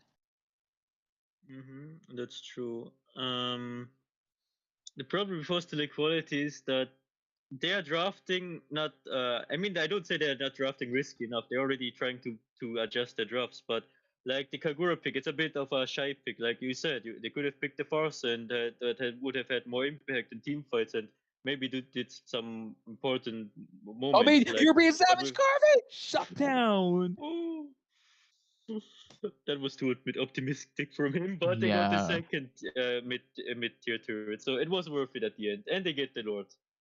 Yeah, but I'm not engaged there. Just a recap of that team fight. Nagib was actually bursted down from Malboro. They were just like, you were trying to bully us. I'll just kill you. I mean, Marlboro just trying to attack the tank at this point. Akai tried to do a miracle play. He's trying to go for the steal. Nope, says Sombra, who managed to win the retribution battle every single time. Atlas with the 3-man fatal Whoa! links, and that's 2 kills for hustle equality. Hostile equality is not yet out of the windows. They have the team fight potential. They have the Atlas. As I said, Atlas can do everything for them. But then they need to figure out a way on how they can contest objectives, even though their jungler is already struggling with getting the red trees. It's difficult because they're gonna be relying on the key to make a lot of TikTok plays. Yes. I mean, he is. He Yes. is right now. He's doing a Yeah. lot of TikTok. Yeah. Oh, pause. Okay. In the meanwhile, when we have the pause, we can talk about how the game was up until now. What do you think about it, Kent? Was the game as you expected it to be, or were there some surprises? There is a lot of pressure on Smetana to carry the game, so I don't think that Hostile Equality has the late game to win Rogues. I mean, Rogue has they have Eve, they have Claude, they have Garita, everything, but Hostile Equality only has Smetana's Brody, and I don't think that will be enough to win them the game. Yeah, that's true. They have a difficult problem to solve because with Uranus and the Kagura, they don't have enough. I mean, Kagura deals damage, but not much as much damage compared on the long run. Also, like an Eve complete ult, and I'm not sure how what their plan was after the Uranus pick. I mean, he's just a meat shield. That's the only purpose of the Uranus. But at the end of the day, one Nagib Fatalings can just turn a light switch on and win them the game. It's just as simple as just Yeah. one ultimate. Because we keep on talking that there's not a lot of damage with hostile quality. Yep, completely agree with you guys here. They only have bursts, but if the combo wumbo does hit, that's going to be looking like a scary, scary Atlas soon. Yeah, if they get another moment like this, like we saw with the triple kill, if they get this in an important moment when there's a lord up, then this could be an opportunity for Hostel Equality to get all the gold back they lost, get all the towers, and maybe perhaps even try to look for an end if it's a really unfortunate moment for Rogue. So I guess Rogue will try to. Okay, as I got information, we will resume the game. But as I said before, Rogue will look for not doing this kind of mistakes again. And that's important to know. A good team will not do the same fail twice in the same match. But it's hard not to do the same mistake twice here, Waki, because we can talk about how good mechanically they are as the players, but doing the Fatal Links flicker combo, it's instantaneous. Especially they don't have Purify on their side, so it's really just up to the players of Rogue to avoid those Fatal Links from the Atlas, and up to Nagiv to set up a victory for his team. That's true. However, wait a minute, what's going on there? So as you can see, Rogue is getting the tower on the top lane, trying to get some more items, and just as Kent already mentioned, they're just outscaling Hostel Equality at this point. Hostel Equality has only Smetana and his show. Without him, Hostel Equality have basically nothing left anymore. I mean, there's a silent carry. There's a Kagura. I mean, oh, defender trying to go in once again. He's trying to reach the back line. Enzo has been forced to flicker. Oh my god, he got one, but a rough waves off the Gadira. Backline being attacked here by Sombra. Kid Bomba with Garvey on the backline, looking for more kills. That's two for the side of Rogue. Three now, and they're looking to close out game number 2 once again. Not making a fourth, Kid Bomba. Boom, boom, pow. I think that's a maniac. Oh no, they didn't give it the maniac. But that's insane just like that. I mean, I thought the game was gonna be a little bit longer. But that was a quick dude. Sorry. I don't think, Nagib can defend us. Oh my goodness gracious me. It looked good for hostile equality until it wasn't. Rogue is on a business plan. They're looking to end this game really quickly. That's 2-0 for the side of Rogue. Amazing what happened at last team fight. From the perspective of Rogue, from the perspective of Hostel Equality, everything went wrong. What could have gone wrong? The Atlas ulti that only went to one person, and Eve even be able to dodge the Atlas by flickering out of their way, and then still finding a great enough positioning to ult everyone and still lots of damage. Oh, unbelievable good stuff what happened there. I mean, European Savage Carvey carrying that game for them hard. I mean, Kid Bomba always got a maniac. That was an amazing, follow up from. They were basically carrying that last team fight, both Carby and Kid Bomba. They waited for all the skills of hostile equality to be used up until they go in. That was a very, very good patience on their side. Yeah, they have really nerves of steel because most other teams would have already panicked and already did a mistake here and there, and they wouldn't have they wouldn't have survived all. Not everyone would have survived from this side of Rogue, but how they managed to pull off the team fight that everyone survives and they managed to wipe out hostile equality. That's something you only see from such great teams as Rogue.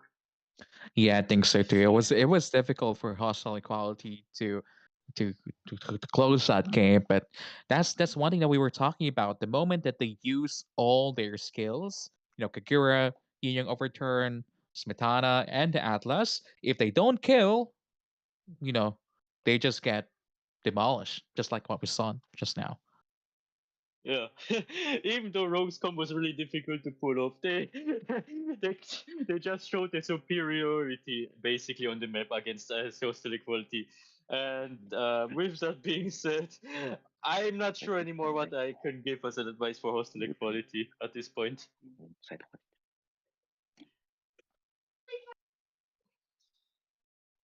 I mean, Kent, what do you believe?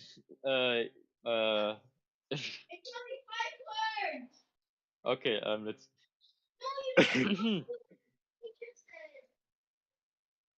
I mean, right now, the main question here, Waki, do you think there is a possibility of a reverse sweep from hostile equality, or is this going to be a clean three sorry? I will not say it's a clean 3 sorry, but it could be a dirty 3 sorry or maybe a 3-1. But you saw already the first game was basically perfect preparation and draft, and the second game that was just superiority on the map. So I'm not sure what else Hostile Equality have left in their hands to manage to do a comeback like that. You want They to know what lost I already on think? both the Smetana. You think about Smetana that he can carry his team. I think what they needed to do, what hostile equality needs to do, ban out all the marksmen. Just ban it. Ban the Claude. Just put everything on your mage. You know, because it's not like Death Note was not trying her best. The scoreline of Death Note was still pretty decent after they'd lost that game number two. I didn't believe in the champion, but she was still making it work. So I think if I'm hostile equality, just throw everything down the drain. What they prepared, just ban all the marksmen. You know, see what happens. I mean, that could be an option, and actually, that would be probably the best choice they have at this moment because they lost already with the conventional draft. They lost with their team wombo combo draft, so they need to risk everything now in that last match, or else the series is over before it could even get funny. I mean, to be honest, I don't even know why they picked the Akai first pick there. I was like, that is really just Kadita angle. Because there is one thing picking meta compositions, and there's another thing picking Picking comfort Kadita. heroes. Yeah, picking comfort heroes because we've seen the game with that Kadita just demolishing teams day by day, and for some reason when it was open one round, but you have to perform, you just randomly pick a Kai. I don't understand, but it's up to our teams to decide what they want to do. Hmm.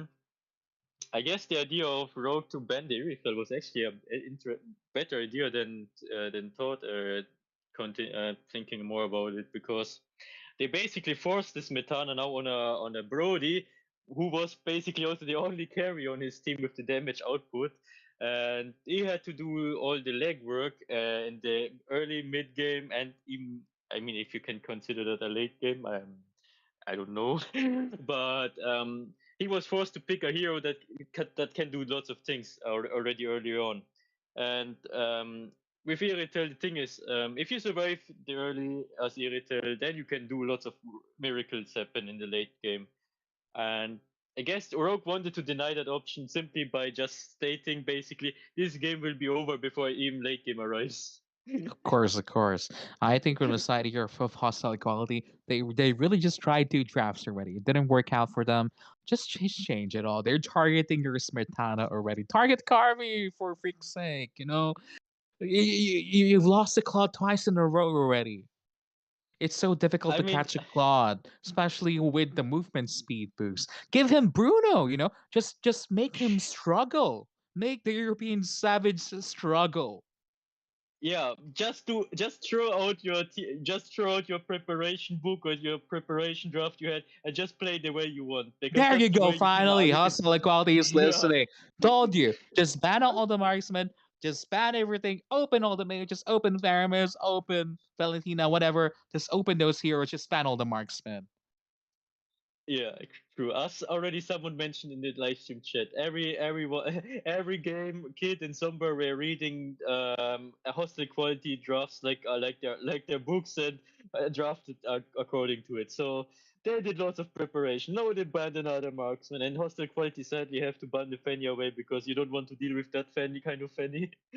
So maybe it's another marksman ban from the side of room. Just ban all the marksmen. Just make Carvey play. Oh, Kid Bomb. Oh, they're banning Esmeralda. Oh, that's so out of the blue. I didn't expect that. But they're just throwing out those bans, especially the Theramis and Valentina is still open. ban out a marksman here. Ban out a marksman here. Probably a Clint ban. Then they pick Bruno or Melissa. That's not bad. That's not bad. Let's see how deep the champion pool of Smetana and Carvey is. Ban. Come on. Ban Clint. Ban Clint. Clint ban. No, It's a it will Clint not be a ban. marksman ban. It's not a marksman ban. It should be a marksman ban walk. If they want to win, they should do this. I'm telling you right now. It won't be a marksman ban. If they want to win, it should be a marksman ban. I told you Wow. it was gonna be a marksman ban. I just know it. Okay, that will be now an interesting Gauntlet matchup. I want to see that I now. told you. hmm Because everything is open. Faramis, Valentina is open. It's up to Rogue what they want to pick because normally Valentina and Faramis are handshaken. Like what? I What? get, Oh, there we go. oh, Faramis. Of course, I mean, Valentina um, easy pick here.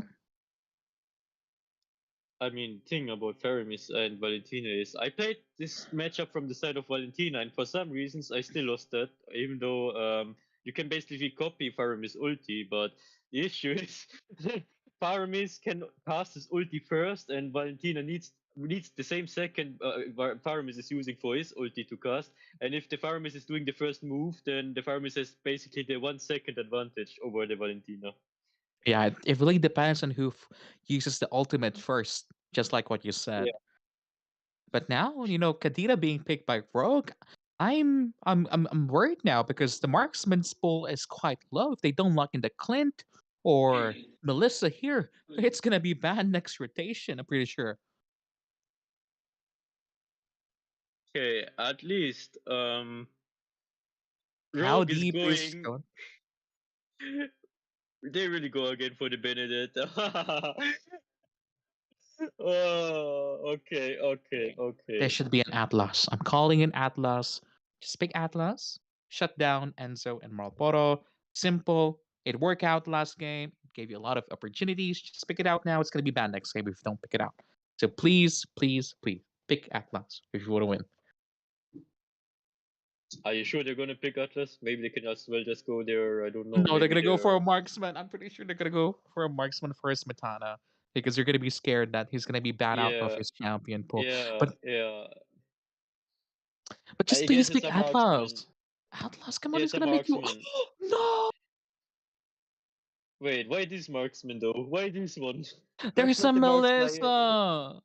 Oh my god, That's there's not the marksman. Yeah. why Popo and Koopa of all the marksmen? Just pick Leslie if you're gonna pick Popo and Koopa. There's a Kadita with a petrify. There's a Kadita with a petrify. And a kid, and a Sombra with that 1,000 dashes. I don't know how Popo and Koopa is gonna survive. I would have never picked Popol and Cooper against, especially the Benedetta, especially against the Benedetta here. I know it's so difficult. I mean, there we go. Carvey is being banned out now. Melissa banned. I think it should be an Is there, Atlas ban here. do you Or think they're if gonna ban the Clint? Selena ban, understandable. It counters a lot of their draft composition. But Selena can ruin their day, but is this another marksman ban like Clint, or what marksman is even left? this ban Bruno. Bruno ban. That Bruno will be a monster if he gets fed. Clint, it's manageable if he does. If he gets Clint is manageable if he gets fed, but Bruno is not manageable if he gets fed. Ban Bruno. I'm just praying at this point because I want to have a good series in our hands, not a three-story. So Tree, come on. sorry. I mean, I kind of expected Rogue to win this series earlier at the beginning of the day, but you believed in hostile equality a lot. Yes, I'm all in the Smetana hype train. Oh, Oh, Beatrix, I I like forgot about that that. hero. Yeah, But Bruno not is gonna be. open. Yeah, but not sure if Bruno can pull everything off if he's getting perma. I think Rogue should just ban Atlas, to be honest with you. It worked out for hostile equality last game. Just remove all the opportunity for hostile equality to come back in this game, especially the chosen Popa and Koopa as their marksmen. I mean, we're hating the pick, but you never know. Maybe Smetana is a god Popa and Koopa. Even if you're god Popul and Koopa, I know lots of people who play Popul and Koopa, and thing is, you can do this stuff. Like there's stuff you can definitely do in every game, no matter what kind of team you have and what kind of enemies you have. But then there are things you cannot do as Popul and Koopa. That's like the savage moments. I like that kind of moments, like you have with a Bruno or with a Clint or any other marksman. That's the stuff of you usually can't do as a Popul. You don't have the time usually. I think so too. I mean, now the pressure is on hostile equality. They should just pick Atlas, keep it simple. No more Lolita. They don't need Lolita here. Just pick Atlas. Simple, easy peasy. Get a good engage on your side. But oh, Yeah, Phobius. That was a pick that I was missing last game against Benedetta. I mean, everybody knows about Pupus. Phobius counter hmm against Benedetta. I was surprised I didn't think about that option before. oh. Now Rogue is answering with your own Frederick pick on your side. Clint coming from the side here of Carvey. Mm, yeah, the Lapu makes more sense.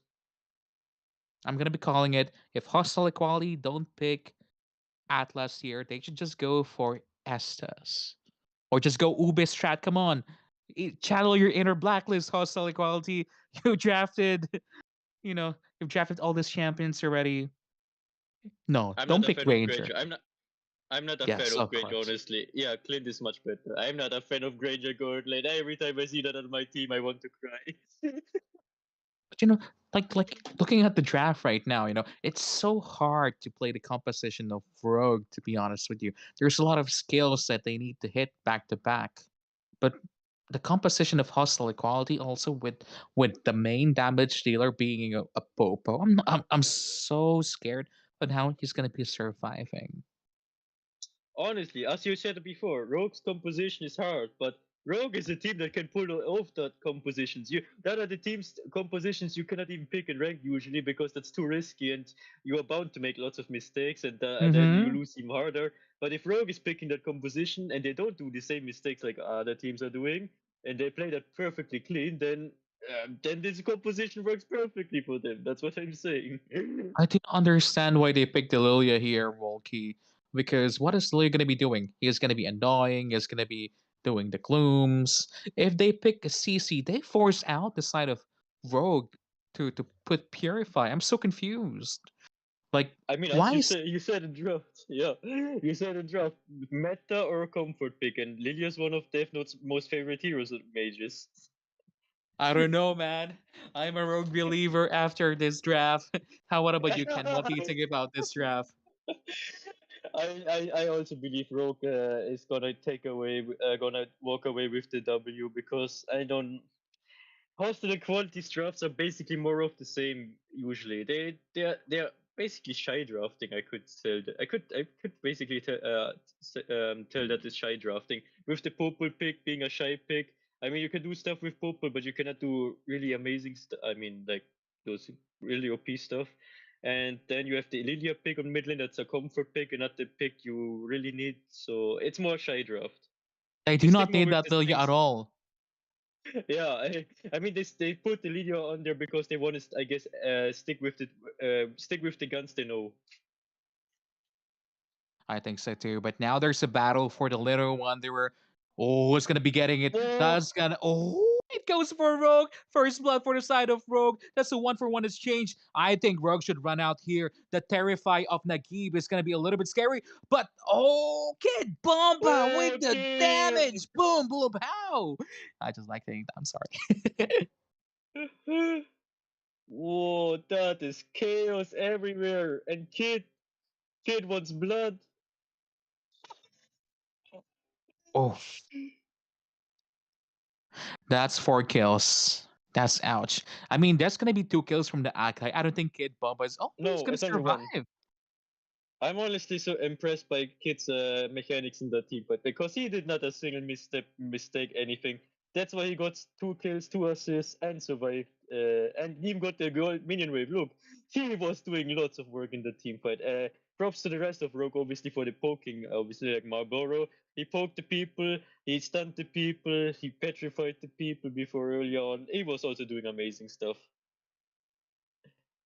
I mean, the gold difference is something. It's already 800. I don't know where the gold came from, to be honest with you, because the kill score is the same. But there's already a 500 difference advantage for the rogue side. Nagib now in trouble. He's being poked out by Sombra. Managed to escape. What? Lap? But, oh, Lapu stole the turtle against the guy? I mean, but now Defender is now jumping for victory. They're looking for blood. Smetana in the bot lane being chunked down by Carvey. The European sniper, the European savage, Carvey getting a 1v1 solo kill against Smetana. Oh my god, that's why I didn't like the purple pick. Oh my god. They're winning both side lanes basically. Or rather, Kid is just out farming the previous like us like a lot. I mean, just like Obi said, even though after the last two games, the belief is Rogue will get this 3-0. But aside of hostile quality, they do have utilities on their side to allow them to win at the end of the day, because Yeah. that defender is looking a little bit scary soon. Because we've seen in the first turtle fight, it was looking like they cannot actually kill it without the marksman on their hand. But apparently they can. Apparently, they can. Yes, indeed. But that was lots of amazing mechanical skills shown by Kid and Marlboro combined. Yeah, so difficult to pilot the marksman of Smetana. If they pick what I asked them to pick, Bruno, Clint, Yeah, bro.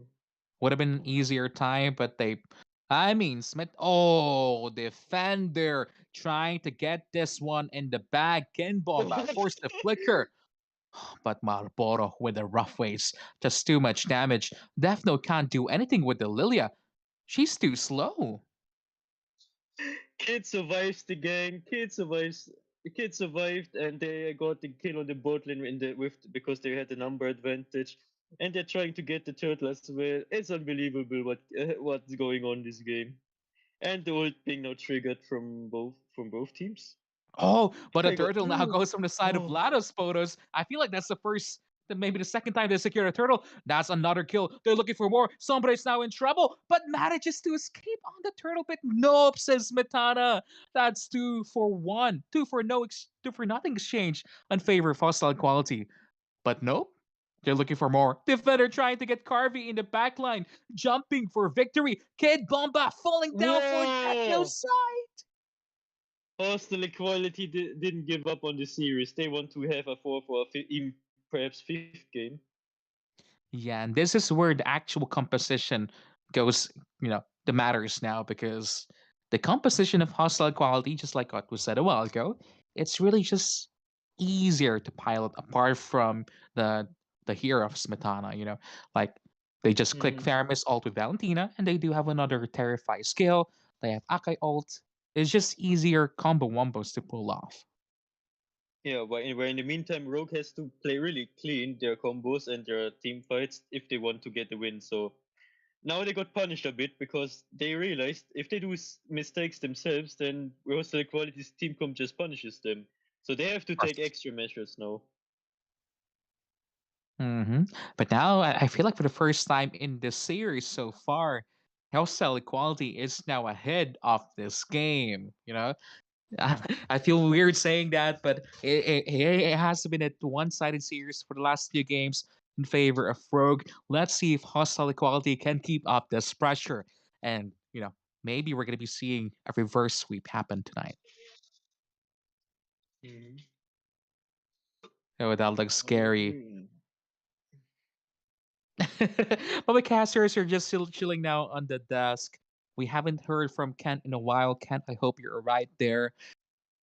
But yeah, based on what's happening on the map here, let us know in the chat who do you support. Are you in favor for the side here of Rogue or for hostile equality? Turtles being started now here for the both sides of that team. That damage from Buffalo just one-shotting Death Note in the backline. That's insane. The vendor tries to jump. Faramis ult being started now Oh. here. But everyone from the side of hostile equality is still alive. They have their own version of the Faramis ult. The Defender gets one. They're looking for more, but Kid Bomba damage is insane as well. But nope, Smetana is here. Smetana is here to Oh no, clean up. Smetana, yeah, Smetana Smetana wants to clean. is Smetana. He cannot do it. Kid Bomba says no. You're not gonna have your shining moment because the European Savage Carving is time to shine. There we go. Flicker forward. That's one kill. That's double kill for the European Savage.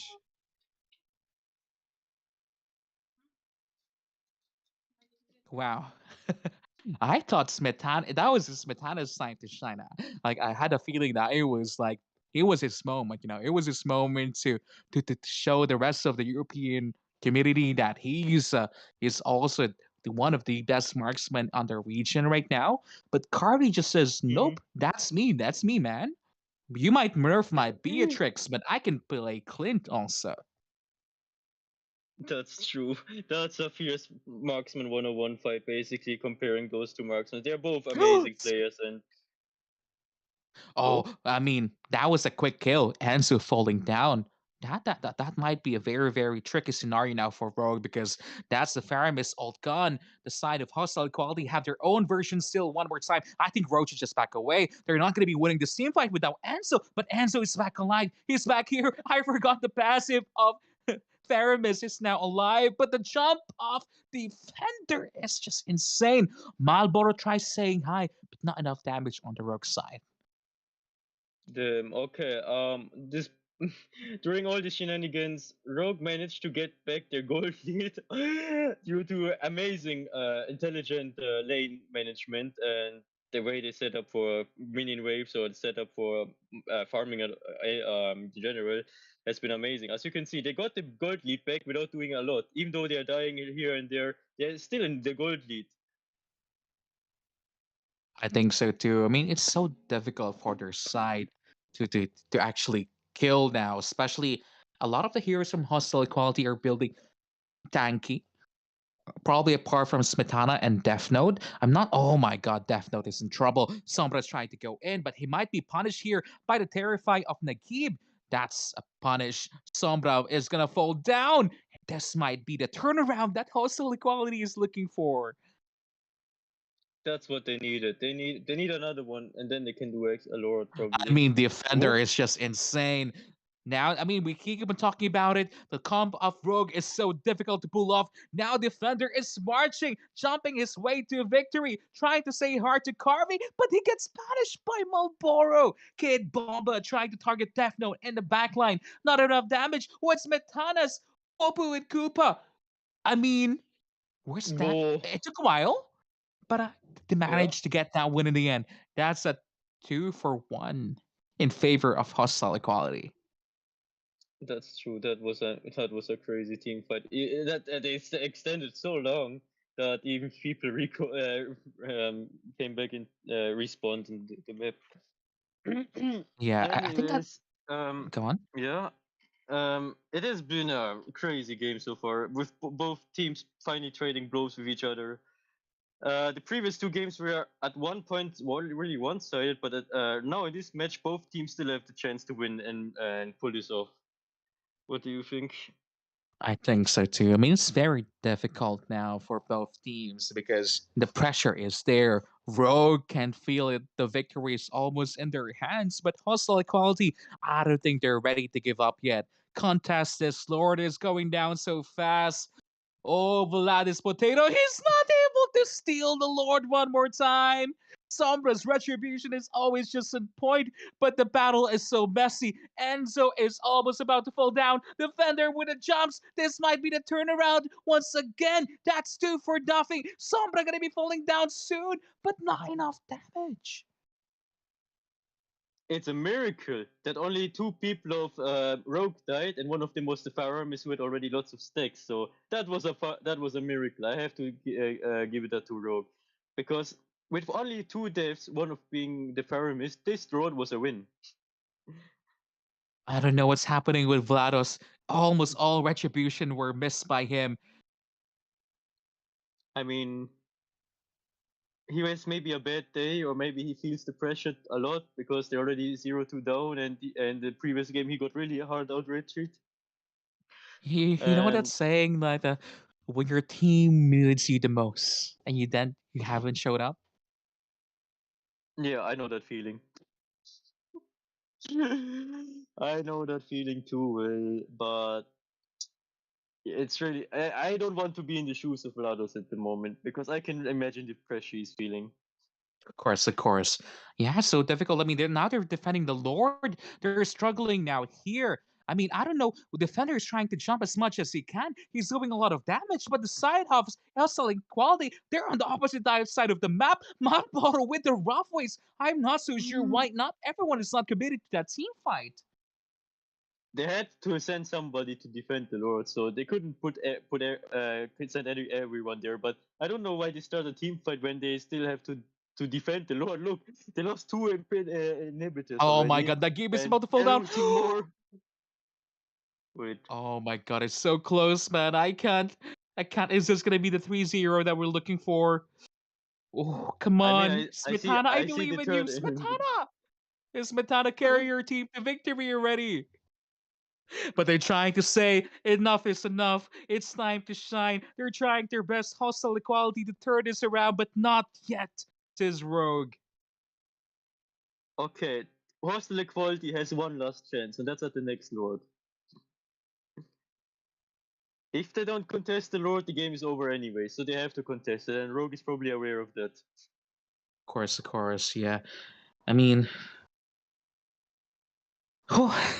it's been a journey. I think hostile equality still has what it takes. I mean, if they picked the Atlas, oh my god, the game could have been so much simpler. Defender could have jumped to everyone, you know? Mm-hmm. I just really don't understand. I mean, Lilia is playing amazing. She's doing a lot of damage also, but After all, uh, that's our comfort get pick. bombed by the backline, getting two. The Whoa! game is in trouble. Smetana is in trouble. That's 2 kills for the side of Rogue, and this might be the game that they're looking for. Defender trying to do his last hopes for the team to survive, but he's gonna be falling down. Death Note is also dead, and that is a complete 3-0 victory for the side here of Rogue. What a series we witnessed. And Rogue is looking for style points. Oh my This is gosh. bro. Okay, Well played. this is a GG, and congratulations to Rogue for winning this amazing tournament. They can call themselves the best of the best for now. So we will see more of them probably in the future. Of course, of course. I mean, that's a GGWP from them. Their composition was very difficult to pull off. I mean, as you can see here, the European Savage really stamping his name as the best marksman in the European region right now. Yeah, he really did impressive stuff in that last match, especially. I was also honestly impressed by what he managed to pull off, and especially in the early game with that with that gang he once had, where he killed like one or two people immediately, got his gold, and I'm also impressed by Kid's performance in that match. He did so much work in the early game. He survived lots of things. He did the cleanup when no one else couldn't finish it, and he was basically the rock in the river for his team. Yeah, of course, of course. But commiserations for the side here of hostile equality, but an amazing play of Sears for Rogue. Amazing, amazing. Congratulations for Rogue. Now they cement themselves once again as the best European team in our region here. Wow. Indeed, I couldn't have said it better. I mean, if they Ken, pick do you have Atlas, any? oh my god! If they just pick Atlas, it would be so easier for Defender to win. But oh, sadly, Smetana's team. Smetana, I still believe in you. Yeah, Smetana tried a lot. He really did played his best. You could see that in the matches. And the rest of Hostel Equality were also trying his best, but I think the pressure got them in the end. And I mean, that can happen to anything. So any I think team. so So too. it maybe comes with more experience, or maybe with more like such environments where you need a high stakes game to improve on that aspect. But they will come back stronger for sure next time. So Ken, and do you have any last words about this matchup? Justice for Rogue definitely. Smetana. Sorry. That's my bad. Go on, Kent. Yeah, I wanted to say that definitely key player of Rogue is Curry, as we have seen with all the MMs. He's always the MVP, and Rogue definitely deserved with the win here. And yeah, that's about it. Thanks for your input, Kent. It was truly amazing, an amazing series, amazing tournament we have witnessed so far. Really good organization stuff. I have to agree on that part too. It was really amazing what Uno managed to pull off within a few months, and I really hope that more is coming in the future. And what do you have to say about it, Prince? Yeah, it was an amazing tournament series. Thank you so much for all the organizers, even the actual visuals of the designs coming from. I think it was from I forgot what his name, the one that makes the designs, but the designs of the graphics are really top notch. It was amazing. So props Yeah, to all Lemon the Lover, Lemon Lover. Lemon Lover. Thank you so much, Lemon Lover, for giving us your designs for this tournament. It made the actual tournament looks amazing. Thank you so much, and thank you for all the casters who participated. Without you guys, we wouldn't have been able to do this tournament without all of you, especially all the people in the back. Uno, Claire, the previous casters, Cynic. We hope that you're feeling fine. But overall, it was a really amazing tournament. Thank you so much, everyone that's watching today.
No point in blaming you